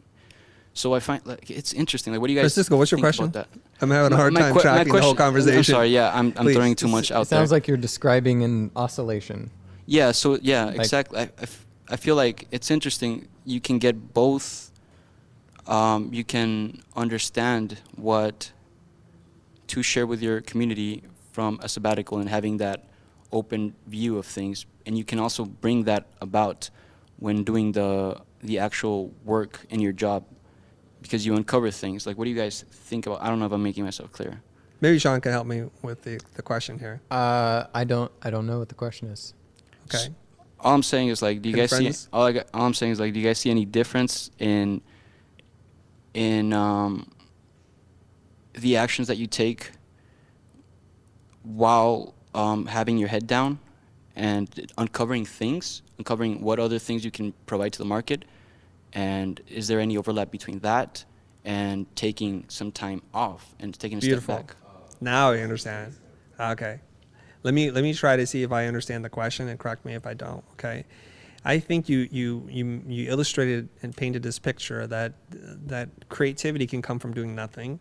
Creativity can also come from doing lots of things, and that is generative. That sometimes the heat and the pressure of making something under tight deadlines gives you more ideas, right? Everything you make makes another thing, kind of, right? And I think there's merit to both. So you want to take that on? Is that right? Right, by the way? Okay. Yeah. I would agree with that. Okay. I would agree with it too. So I think a mixture of both is quite healthy. I'm saying, right? Do you see any overlap between both? Like, do you see? I see the net result as being the same. It's just how you get there, right? So if you are going to decompress and unplug for quite a bit of time, and your mind is just racing for meaning, and it's you know what it is? Let me explain it this way. Okay, and I've heard this before. This is not my concept. That we have two brains. We have the active learning brain, and then we have the autobiographical archival brain, which remembers everything you've ever done in your entire life. And it's this dance between the two. Most times this active learning brain is so busy doing stuff that it's just collecting new stuff and it's trying to make connections. But once you go to sleep, or once you enter into a state of rest, not necessarily sleep, for some it's meditation or deep thinking, the autobiographical brain starts to put it all together. In your dream state, it's trying to make sense of the world. That's why you have these wild, fantastical dreams. It's taking everything you've ever learned in your whole life, every image, every taste, sight, and sound and smell, and it puts it together into some kind of narrative for you to experience again. I think when you are so bored on your break, your vacation, your sabbatical, whatever it is, that those two worlds start to come together. Your active learning brain gets to chill the F out, and the autobiographical brain starts to connect dots. That's also why when you're driving, and when you're taking a shower, going for a brisk walk, you have your best ideas. Because you shut off this brain so the other brain can work. Now the problem here is that when you're asleep, it's out of control. It does whatever it wants to do. And when you wake up, even as real as that moment was, it just is not stored in your brain for you to hold on to. That's why these moments while you're still conscious are very important. I want to talk about a little concept here. I'm reading Peter Drucker's book, The Effective Executive, and he says that you, as the executive, your job is to try to consolidate the largest amount of discretionary time that you can, to get rid of everything that doesn't matter. And instead of doing like 15 minutes free or 10 minutes there, clear your schedule, regroup, so that you have that longest amount of time. I think what Sean is saying for him is that sounds like it's spread over a week, or in his case, a year. He wants to be able to have that time of discretionary time that you get to do with whatever you please, right? That's the case you're making. Yeah. Yeah. You've used the word boredom, and I've just used different words, but we're not talking about this active thing like meditating for a week, right? We're not talking about a digital detox where you don't log into these platforms, you don't use these devices. In my case, I'm defining the sabbatical as just this freedom, this space, this opportunity to choose, and it's kind of like you're using the word boredom. So, but that's kind of what we're talking about here. Yeah. And I think back to Jim Rohn, he talks about the seasons of life and realizing like where you are. And he's like, people make this mistake, and farmers have figured this out, and it's worked really well. It's mostly governed by the seasons and like when it gets warm and when it gets cold. He says that you work in the spring to plant the seeds, and then you harvest during the summer. And when it gets into fall, you start preparing and you start storing, and in winter you get to enjoy that. And he says like it doesn't have to follow the calendar like that, and it's not always the same for everybody, but to realize where are you in your life and your cycle of the day of the week. So Sean looks at it like fall, spring, and summer, or whatever, that's the 6 weeks, and the winter is that 7th week. Actually, no. No? So there's that whole cycle, and then there's another set of 4, and then there's another set of 4, and then there's another set of 4, and eventually we get to what there is historical precedence for, which is this concept of letting the land lie fallow. And we've since kind of replaced that with chemical fertilizers, but there's even downsides of that and how it pollutes the soil. And so there's something to be said about letting the land breathe for a bit after a few cycles. There's another concept, and I'm probably wading into dangerous waters here. It's called crop rotation.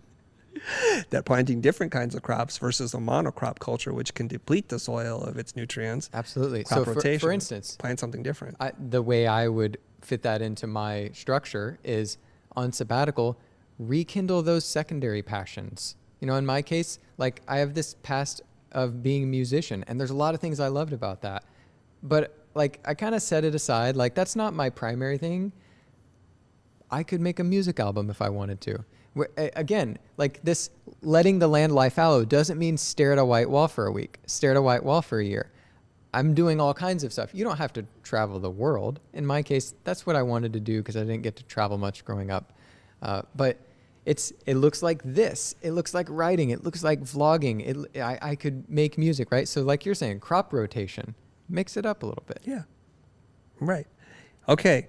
There's still a large group of people. You got a question? I got a question. Hold on. Before you ask your question, I just want to say this.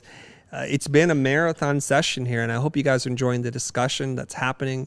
Is what we endeavor to do to try to find really interesting and sometimes divergent voices that we can have on our show and just cut past the BS and get really deep. And I think, if anything else, Sean's been very forthcoming and sharing open and transparent, so I appreciate that. And for you guys for being here, and for you for tuning in live. So this is what's happening. So if you're just joining us, I'm talking to Sean McCabe.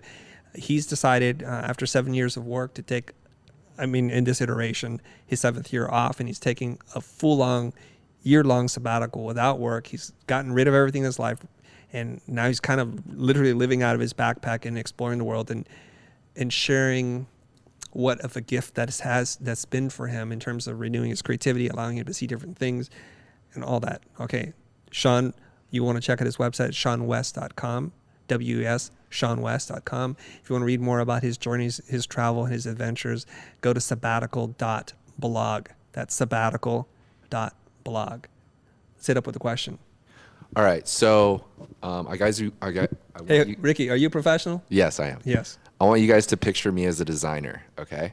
I can't afford to take a sabbatical tomorrow. Yes. So what can I do? What are 3 things I can do tomorrow to either move me towards being able to take a sabbatical? Okay. Or what are 3 things I can do this weekend that kind of mimic those things that you do on a sabbatical? I want you each to answer this. Ooh. Don't get so pushy, internet friend. I believe Sean is perfectly primed to answer this question, right? So Ricky, thanks for reading that question. So he's a designer. He can't afford to do this. What version of this? He's bought into the program. He's eating what you're saying, or he's buying what you're selling. So please help him out. Sure. My recommendation would be to schedule a weekend sabbatical. Just the last weekend of your month. Block off that time. Saturday, Sunday, Monday, Tuesday, Friday, whenever you do your weekend, just set that time aside and don't obligate yourself to go to a concert. Don't schedule anything. Let it just be pure possibility. Take the time that you already have, the weekend off of your job, and just set aside one of those for spontaneity. Like you could do whatever you want. You don't have to do anything, but that's one step you can take right now. It's not gonna give you, in my experience and in the experience of people who I've talked to who have done this, it's not going to give you the full benefit of a week-long sabbatical, but it's going to start to give you at least some of those benefits where you get to take a little bit of a step back. You get to think about the work that you're doing. Is it what you want to be doing? You could also even work on your side project a little bit more. You gave yourself this time. You gave your future self this gift of time to turn that side thing into the main thing, so that eventually, hey, you do control your schedule. You could schedule a week-long sabbatical if you wanted to. All right. Some interesting comments in the peanut gallery. Somebody's like, my brain is melting. Okay, it's fine. It's fine. You can rewatch this and melt your brain one more time. My answer to this question is something like this. I think, okay, here we go. This is super idealistic. I think we're both very idealistic and optimistic about how we look at the world. I believe this. I believe we have a finite amount of time here on Earth. I don't necessarily believe in reincarnation or an afterlife. So you have just this one shot to do the best that you can in your life. And especially in this time and age, there's so much opportunity for you that the blueprint that you were given or told to do, that you have to go work and there's an opportunity to play, and those two worlds don't mix. I don't believe in that. People always ask me about work-life balance. I think about work-life integration. If you're not happy with your work and you need a vacation from your work, I would strongly encourage you to use your free time to invest in yourself so that you can align your work life with your play life and that they try to be the same things. I was at a workshop with Errol Garrison. He talked about these boxes that we create, these four discrete boxes. Four burners theory? What's that? Is it the four burners theory? I don't know the 4 burners theory, Okay, so go I'll say ahead. it, then Sorry. you tell me. Sorry. So one box is for work, one box is for play, one box is for family, Yeah. one box is for art or something else. He says, like, we circle inside these things, and this is how big they're supposed to be. And it's like, nobody tells you how big these circles can be, and they can all overlap. I've tried as much as possible to design my life around all those things happening at the same time. My son is now homeschooled for his 2nd year. He travels with me, so he's going to talks. He used to, when he wasn't dealing with his homework, come to work with me every single day. He would literally be sitting on staff meetings, one-on-one reviews. If I had met with a client or a friend, a professional friend, a work-related friend, that sounded a little weird, professional friend, we would go to dinner together, and he would sit there and he would listen and he would absorb the concepts. And my wife and my son, both of my children, participate in this work-life thing with me. And we try to blur all that stuff together. As I started making more content when we traveled, that was technically a work thing. Because we'd sit there and we'd talk about stuff. I would shoot content. I would do meetups with people.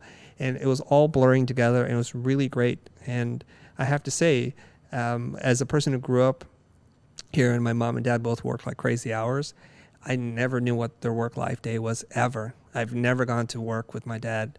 I visited my mom's work. So this is like a special time and place. I would suggest you start to design your life. We design logos. We design websites. It's time to design your life. You might have to take a sabbatical to snap out of this to get perspective. Actually, everything you've said so far, I 100% agree with. But I think you've said things that differ from what I've said. Oh, not at all. Okay. In that case, so we're on the same page. I'm making a comment for you. The sabbatical versus vacation thing, I think, is a little bit relevant here. Like, it might clarify for some people. A vacation is typically something people take like 2 weeks out of the year. They might go on a trip. They might fly to an island. They're just taking time off of work. Usually travel, but not necessarily. A sabbatical is just clear your schedule. It's freedom from anything scheduled or obligated, even the things you thought you wanted to do, to create space and get perspective. Okay. I don't think there's any difference there. I was just saying to everybody to take that mental space to figure out what you want in your life and try to align it, because your life is just too short. Yeah. Right? That's all. That would be my answer. Integration. There we go. Do we have a question for you guys? From you guys? Okay, go ahead. Where's the mic? Oh, it's coming to you right now. Okay, I'll read some comments here. I want some peanut gallery. Yeah, come on, Peanut Gallery. Thank you, Sean. Thank you, Chris, for doing this. My name is Sergio. I'm a UX UI designer out of Irvine, California. I really like your mindset. It's great. I think you guys both have the same mindset, just at different points. You guys are looking at this topic. I'm so far as on a more practical side, because we're getting deep, and I appreciate the deepness. But do you have 3 things, like one in like your design practice, and one financially, and another one in your personal relationships that can help a up-and-coming designer prepare themselves to head in a trajectory to be in sabbatical or be in this mode? What were the 3? Like one that would prepare them with their design practice, be it how you prepare your documents, whatever it is, small takeaway. One being financially, if there's some sort of like travel hacking that you do, if you have a credit card or something that you like to use, and another one be it like personally, like how you prepare like your friends or your relationships, even clients. Got it. Okay. Design practice. You have to be selective about the clients that you work with, and that practice of selectivity, that journey begins whenever you decide it begins. You're heading in one of 2 directions. You're able to be selective with the clients you work with when you start being selective. There's no magic point where you take on bad client after bad client after bad client that suddenly you get good clients. Bad clients lead to more bad clients. Good clients lead to more good clients. So I would say be selective about the clients you take on. You don't have to take on the bad ones. And if you feel like you do financially, go read my book at overlapbook.com. That helps solve that entire problem. Second thing, practically, financially, you asked about travel hacking, credit cards. I just put up a video actually on sabbatical.blog all about how we're flying for free. we're not paying for any flights. I have flights booked, to all kinds of cities, and then we're going to, so I talk about how I do that. So I have an article for that. And then the third thing was personally. The responsibility for communication lies with the sender of the message. You have something you want to say. You have a vision for the future. You want your spouse to know. You're the sender of the message. So the responsibility of that lies on you, not with the recipient. There's a difference between broadcasting and communicating. If we send a signal using satellites out into space, if there's no receiver, we're not communicating with anyone. We're just broadcasting. The waves are bouncing all around, right? If your spouse has headphones and they're at their desk and you bounce some sound waves off the back of their head, did you communicate? You just spoke, right? So there's a difference, and the responsibility for communication lies with the sender. So if you have something that you want your spouse to get on board with, something you want to communicate with relationally, understand that you've communicated effectively when you hear your message out of the mouth of the person you're talking to. That's the only time. Not when they nod, not when they say uh-huh, not when they smile. You can only know that you've communicated effectively when you hear your message out of the mouth of the other person. You want to say something? Yeah, my question was for you. 2014, $18,000. 2019, you guys grew so much. What's the number one thing you attribute your growth to, whether it's internal or external? That's a really good question. Did you check my Instagram to see the numbers to make sure I'm not lying? Because I don't remember all the numbers, but that's okay. Okay. This is going to be a tricky one for me to answer. I'm going to try to do my best, okay? And if I don't give you a satisfactory answer, push back. I give you full permission, okay? You guys can treat me like a hostile witness, and if we're in a court of law here, so it's no problem for me. All right. Now that I've said that,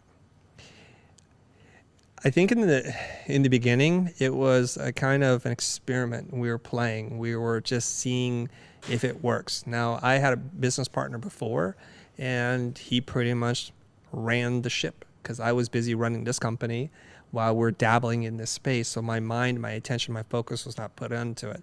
And it started to grow a little bit. The number one key driver of growth in the early days was, I hate to say it like this, but we had to show up, we had to work hard, we had to prepare, and we didn't do any of those things, and we just took it for granted that people would just show up and buy our stuff. In the early days, we made YouTube content deliberately to sell our course. Nobody really cared. So the biggest breakthrough was I had said, okay, and this came in the form of my wife. She came to me and she's like, honey, I cannot watch your YouTube live streams. And this hurt me a little bit. This is the woman who cares the most about me to try to want to see me succeed. And she's saying, I can't watch your show. That's something. It's like your mom saying, you're not handsome. It's like, it's kind of rough because, your mom always thinks that about you. And she's like, you guys are bouncing all over the place. And there's that first initial defense, like, don't say this. I don't want to hear this. And you push back. But if you just surrender and you let that wall go down, then it penetrates you. And it's totally true. So I had told my partner at that time, the next time we go on, I'm going to write a deck. I'm going to prepare. I'm going to try to really show up for this thing and not pretend like this is educational content when it's really sales and promotion. Sat down that night. I worked through the night. It's 2 or 3 in the morning. This is one of those ones where I am feeling burnt out. I'm really tired at this point. I get it done. We show up. We record the episode. And it does what you would assume it's going to do. It predictably starts to perform better and better. And so it's now getting more views. More people are watching. And I was like, we used to have like 20 people watch our videos. And I would watch the numbers every single night because I'm a super analytical person. And then it would be like 60 people watched it. I'm like, woo, this is good. 80 people, 120 people to watch it in a day. This is rewarding. So I'm getting validation from the market to say, like, if I show up, I prepare, I give in the generous spirit without any asking, people will show up.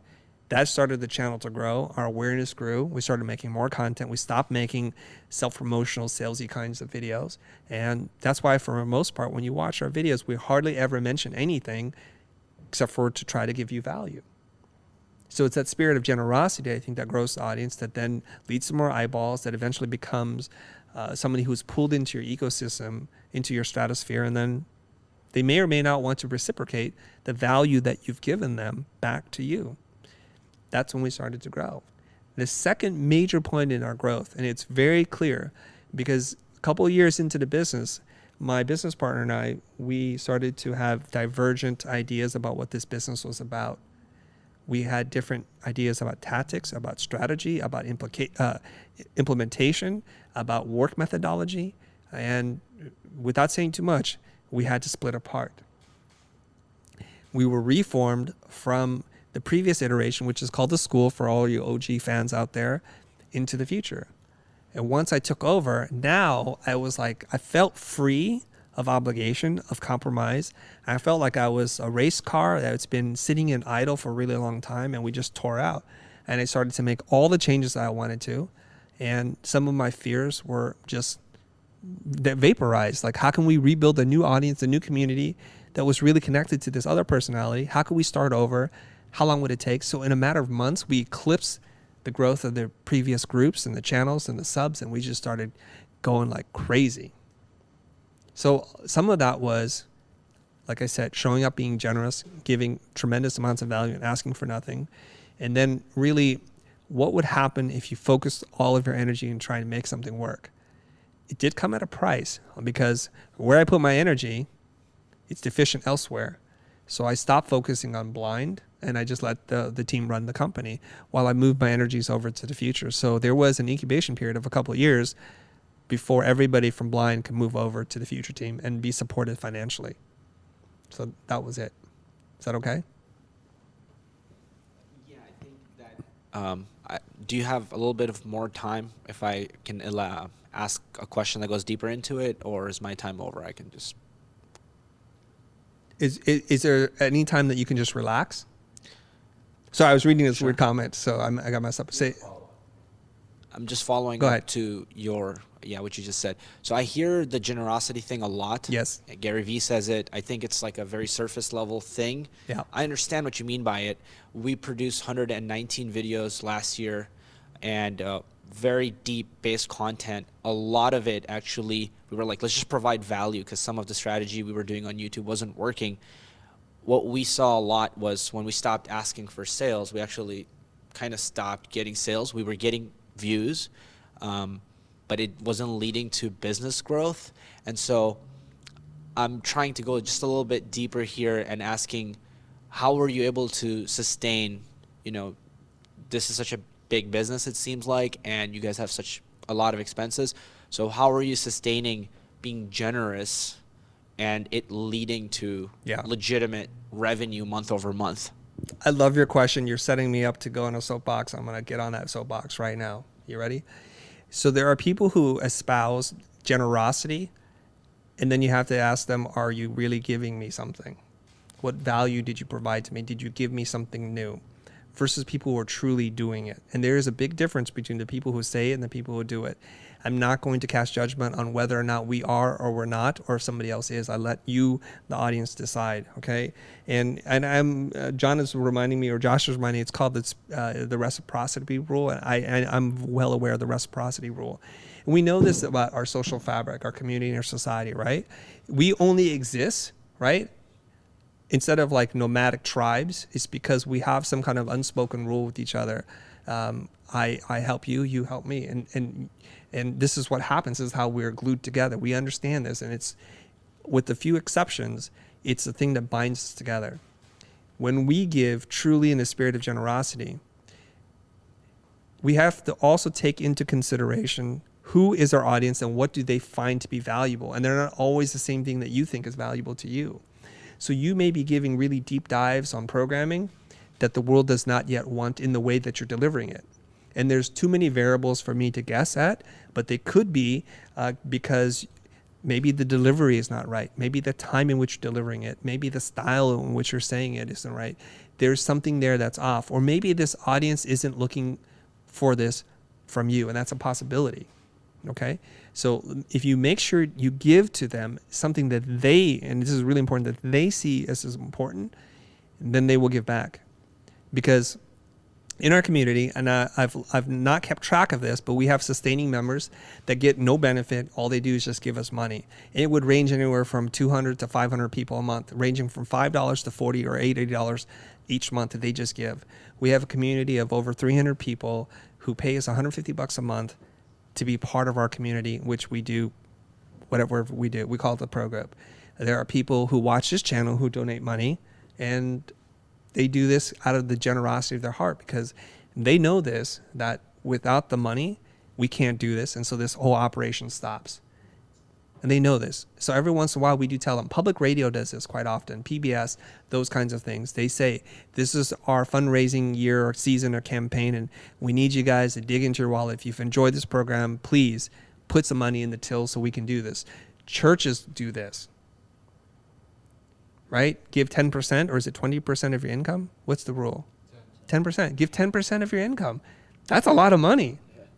So they must be giving you something very, very valuable. And if you don't see it to be valuable, you give 2%, or you give 0%, or you give 30%. That's entirely up to you. So that's where that happens. Now, let's just get real business for a minute here, because people are like, it's too hippie for me. This is not going to work. And it might not work for you. If the value of the content you provide also align with ways in which people can feel good about giving you money, then that's where the marriage happens. So if you do a lot of content on personal branding, but you sell courses on programming, that's a misalignment of value created and ways to capture the value. You just have to get those into alignment. Now, historically speaking, we probably are some of the worst people at asking for the money back in lining it up with products. We're going to try to figure that out. Okay, so I'm going to hint at something right now that my team is working on for me. I want to try to do something quite radical. I would love to give all our products and our courses away for free. I would open up our entire coaching communities for free for everyone. All we need is money to make this happen. We have to figure out if everybody that's watching this who's getting value is able to donate a certain amount of money. We would never have to sell another course ever again. I would prefer that method. But it's hard to get people to give you something when they're getting it for free. Like people say to us, these videos are priceless. These conversations are invaluable. No, they're not. There's a dollar sign and you can put it in and we can make this happen, right? Rather than pull Sean away from what he's doing from his stops between San Diego and LA, we could have just said, Sean, we're going to fly you out. We'll send a limo. We'll pick you up. You can just be here. We'll take care of everything. Bad Airbnb situation. We'll put you in a hotel. I would like to do that. We're not in that place. So we're going to ask people soon, step up. If this is what you want to do, I would love nothing more to do than to read books every single day and teach you every single thing I know from every resource that I've ever touched. That's what I would like to do. That's it. Does that make sense? Yeah. Okay, excellent. Okay. This is the longest after hours live stream I think we've ever done. Don't hold me to that, but I think we're at 2 hours now. We're at 2 hours. And 34 seconds. And Joe Rogan's like amateurs. Yeah, so what we want to do is we want to see if we can pick up some questions again from our YouTube audience. Ricky, can you help me out? Jonah, can you help me out? I'm cutting. Okay. Or, peanut gallery? Someone said, yeah. Go ahead and say it. Say it and I'll repeat the question. Go ahead. People tend to quit after taking the 7th year. How do you deal with turnovers? How you deal with what? Turnovers. So let me ask the question. So people say that after the 7th year, how do you deal with turnover? Turnover meaning people quitting on you? Yes. Yeah. So the worst case scenario is I pay someone to take a year off. They start a business doing something they're passionate about, and then they leave and they go do that. Okay, I just helped someone find alignment in their life, follow their passion, start a business. They're only going to have good things to say. And set aside the marketing bit, right? Like that's actually great marketing. That how'd you start your business? Oh, my last boss paid me to take a year off. Like, wow, never heard of that. Like it starts a conversation. That's really cool. But also, even if no one ever talks about it, I I did that for a person. Like, what an incredible gift. They gave me 6 years, and the worst case is like I give them that and they don't come back and work for my business. No problem, man. You know, there's that, I know it's super cheesy, but if you love something, set it free. And if it comes back to you, it loves you. And if it doesn't, it never was yours in the first place. And we both share this philosophy. And I shouldn't say our, because I don't know what your philosophy, but I assume it to be similar, is my job is to help people here learn and grow and move up. Sometimes they move up and right on out of this company and they get poached by people with bigger or deeper pockets. That happens. Yep. It's happening now, and I don't actively get in their way. Actually, I celebrate it. Yeah. There's a situation going on. They're asking me, it's like, can we acquire this person? I'm like, if you can make them happier than me, yes, please. Sometimes, I don't want to get in their way. Sometimes they look back and realize what a good thing they have. Sometimes.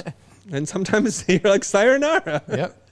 And that's totally okay. And totally okay. I take great pride that there are a bunch of like super amazing people who have interned for me before that own and run their own companies or are heads of companies. It's awesome. And to think otherwise, I would submit is just short-term transactional thinking. It's to say nothing of the value of the ongoing relationship you have with that person at your company or not. What is the value of your relationship with this person who had this experience with you and went on? Like, I mean, if we want to get really practical, that can lead to future relationships, networking opportunities, business, partnerships. I think it's short term to be upset that they didn't come back. Like, oh, I gave you your year. How dare you? Whatever. Yeah. Short-sighted thinking. That's not leadership. That's something else.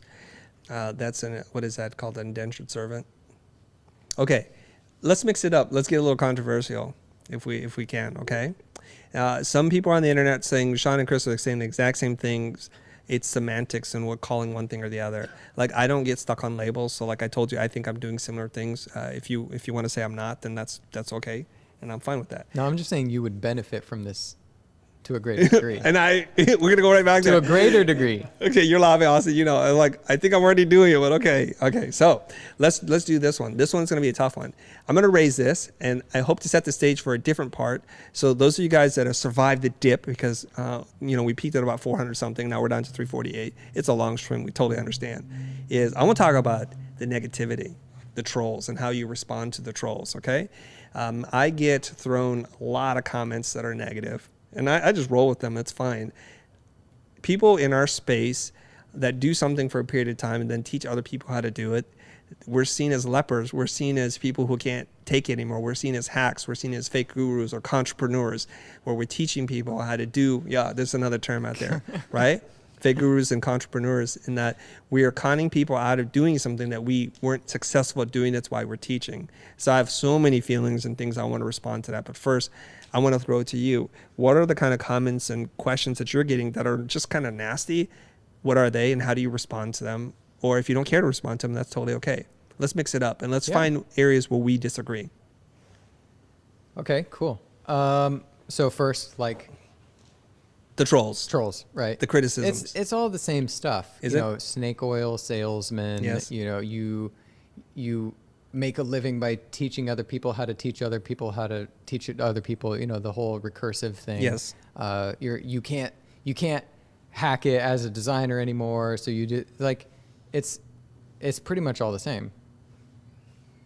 I don't. No, they're different arguments, and I respond to all of them. But I'm just curious, like, so when they throw this out at you, how do you respond?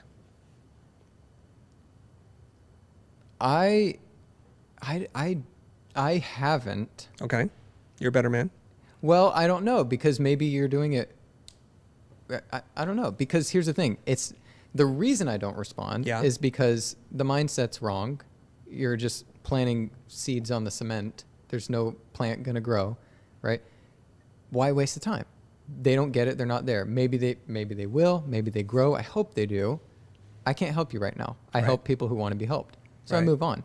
But maybe you're taking it from an angle of it's not actually about this person learning or growing, but it's other people observing. That is the angle that I take. But before we get into how I respond to it, when you see these comments and when they're having discussions, whether they mention you or not, eventually it gets into your like, oh, how does it make you feel? Initially, it really hurt. Like when Yeah. I first had my experience with hate and subtweeting and all of that, like it hurt because I'm coming from an altruistic place of really wanting to help people, genuinely helping people, having seen that I've helped people, and actually wanting to like help this person, wanting to connect with them. And so it hurt. You know what? Maybe it even still stings, but I channel it through empathy. So initially it was just hurt personally because I actually just want to help this person and they don't want to be my friend. So that, and I was, you know, younger 20s as well. So experiencing this for the first time, still trying to figure out things myself. So that's how I handled it at first. Now it doesn't really bother me. I instantly feel bad for the person because I can't imagine being in their shoes and doing what they're doing, which must mean that they're not in a great place. And I wouldn't wish that on anyone. Okay. I will throw some of the things that I read about me, not about you, about me. And I'd love to see, like, let's say I force you to respond. I'd just like to hear your counter argument. Okay, sure. So we just have some fun here. This is the part where it gets really spicy, you guys. So hang in there, I like okay? spicy. You're a hack. You don't know what you're talking about. That's why you're teaching. You couldn't make it in the real world. Respond. This is the best segment, guys, by the way. We were just waiting for this. So I got a lot of them, so the night's going to be long if we take this much time. New stream, Jonah, the spicy one? All right. You close at 7, Chris? Yeah. It's so weird for me, Chris, because like I'm just like disengage. I speak, But you have to respond. I know, but help me because I speak so little in life. Like I'm introverted, I'm very reserved. I mostly think. Probably 90% of what I say is recorded because I turn on for this and then I go retreat. And so I preserve that energy. It takes energy for me to do this, for me to engage with people. I like it, it's rewarding, but it takes energy. So I just like hardcore preserve that. I'm like, that's not a good investment. Like pearls before swine or whatever. You're not playing the game correctly. I'm explaining why it's so hard for me to even go there.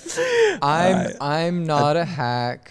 I am secure in myself. I've made money. I've helped other people. I've changed their lives. Like, and then they come up with something for like, you know, oh, all the people you helped, they aren't really helped, and you know, they're just drinking the Kool-Aid. And it, Right. like, they have to construe the world to fit their crab mentality mindset, which is this concept where you got crabs in a bucket. They could actually crawl out, grab the rim, pull themselves out, but they're not able to because the other crabs pull him back down. Hey, he's escaping. If he escapes, what it means is you can escape from the bucket of mediocrity, but you don't because, well, then you have to actually wrestle with that, right? It's just much easier to pull the other guy down.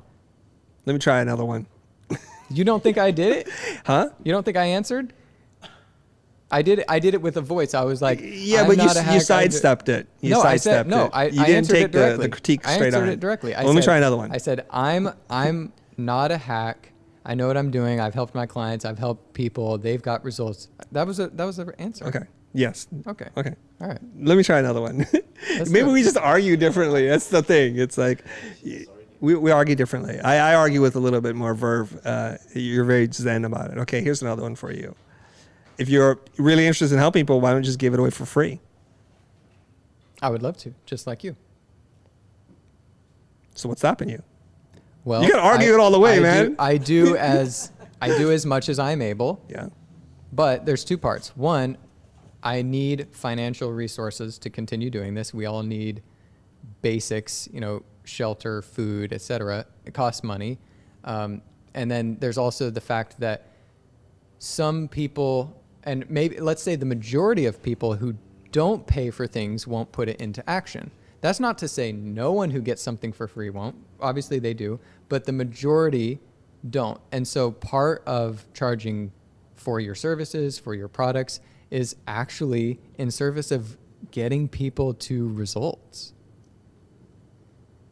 Okay. Last one, and then you throw some at me if you like. If you don't like this game, we don't have to play this game. We'll play a different game. The stuff that you're saying is just really dumb, really basic stuff that somebody can learn in a book. Why are you charging so much more than what a book costs? You can see I read these comments. Man, you must, like, I just have this flag, and it's like the troll flag. And so Wait, are you going to respond? I just don't go there. I'm asking you for the sake of the game to go the there, game. Sean. You have to go there. There's a pool of sharks swimming right now. If you don't Okay. go there, All right. the trap door opens. What's more important than content is context. So you might have certain bit of information here, certain bit of information there, but packaging it together in a product or maybe coaching helps contextualize that piece of advice or content or idea or model such that someone would get results in a greater number of instances than if they scoured a bunch of random books and like pieced things together into this mosaic. Okay. All right. Would you like to play a different game, or do you want to try and throw something at me and see how I would respond in the hot? Shh. Don't help him out. Don't help out Sean here. He's a It's peaceful. hard for me. Like I've just developed the muscle of like I just shut it off. Yeah. So like I don't even have this like you obviously are excited about this. Like you like really go in and engage with the trolls and like I obviously do. I mean that's your passion. Like for me I don't have this like ready to go catalog of stuff to throw at you. Josh is like, stop pulling him in the crab bucket, Chris. Come back. No, you know the thing is, my wife gets Peace. concerned. Yeah, he's like, live long and prosper. No, okay. peace. It's like this. Oh, I see. Okay, look, my wife's like, honey, do you really, really have to engage with them? Just walk away. I'm like, no, you don't understand. Why do you? Why do I do it? Yeah. I don't know. I now find joy in doing it, and it's kind of interesting. Is there some sadism? Not at all. No. What is I'll it? tell you something. When I was growing up, I was bullied. I was picked on. You know, I'm not a big dude, and for most of my life, I was totally out of shape, real thin, and it was hard for me. And my brother, my older brother, who's 4 years older than me, he always told me this one thing. It got me into trouble sometimes. He's like, bullies are cowards. Bullies pick on people who are easy to pick on. If you stand up to them, as scary as it is, they will stop picking on you because they just move to an easier target. And I took this advice. Everywhere I went, the kids were bigger than me, stronger than me, and I would switch schools. I'm going to be their first target, and they would go after me. And then I would stand up for myself, and sometimes I'd get into a fight, and it was just nothing horrible until the one day when I saw like a really big bully, and I went up to him and was like, what's your problem? That didn't end so well for me, but we'll just move on from there. So now, fast forward into now I'm an adult, right? And I used to be afraid of the bullies. I used to be scared of them. I would want to avoid them. Maybe part of my journey, my arc in life is now it's like, you know what? What you got? Let's roll, bro. Why? It's fun. It's fun. Like, I should be like appealing to my higher angels. I get it. Yeah, my it's wife's like, don't there's engage. You one- have a lot to You lose. need to go one level deeper to where you reach empathy. I'm not at that level yet. I know. No, so what happens is, at first, I was thinking we can have an intellectual conversation about this, and we can logically see who has a better, healthier perspective on this. They're not coming from a logical place. You don't know how to play this game, do you? No, this is, Aren't you supposed to put me in the hot seat? You're just trying to say, no, don't worry about it. But that's okay. But that's why. And, you know, I read them. I read them like, huh, okay, yeah, perspective there. Now, sometimes it's just say thank you. I don't read it, and I just move on. Some of them like, oh, that's kind of interesting perspective. Let me ask you 3 questions. Because I know typically it takes me about 3 questions for me to break their argument completely apart. you like destroying them with facts and logic. I like being intellectually stimulated. I like being checked. And if I can't properly answer a question, maybe I'm drinking my own Kool-Aid. Right? Sure. When somebody says the emperor has no clothes, if you kill that person, and you don't listen to them, like maybe I am not wearing clothes, and I have to be able to defend my position. That's what it means to be a critical thinker. I'm right? the same way. So Okay. you're thinking like one outcome is they see the light, and the other outcome is I realize I'm drinking my own Kool-Aid. Both outcomes are productive. Yeah. Right. So for me, I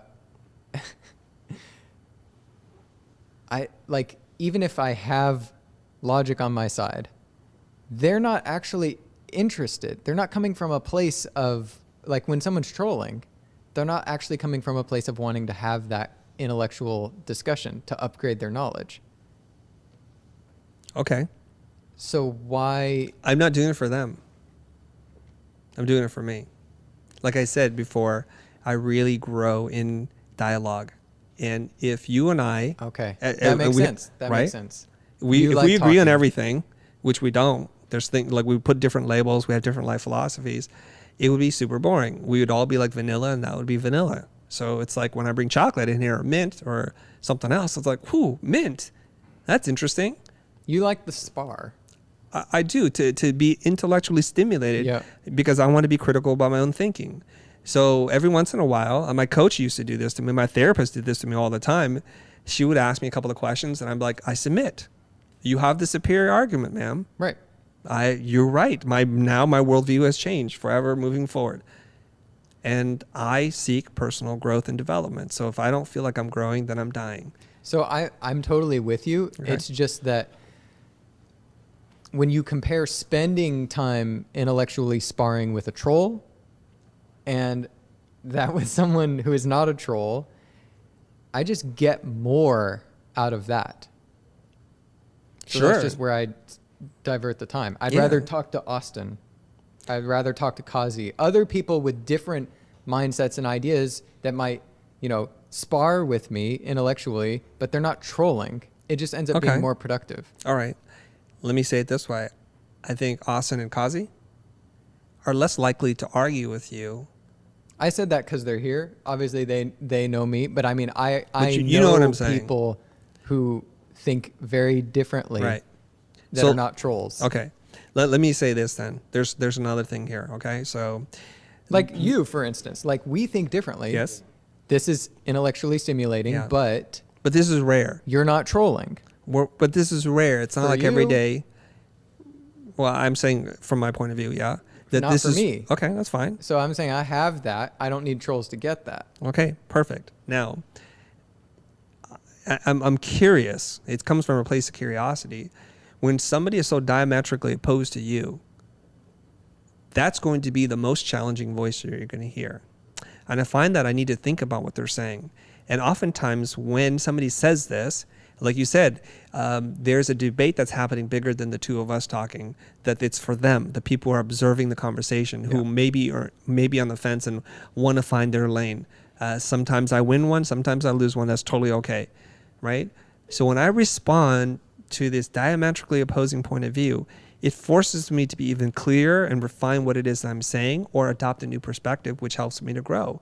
Oftentimes, my response becomes the best performing tweet that I put out there, which then leads to my best Instagram carousel. It doesn't happen because I'm standing in a room full of people who agree or slightly disagree or politely agree.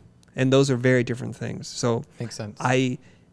it's like iron sharpens iron. Under heat and pressure, it turns into something, and I'm not afraid of dancing in the fire, to my own detriment sometimes. I have to if say. you can only get diametrically opposed opinions from trolls, I would 100% pursue that.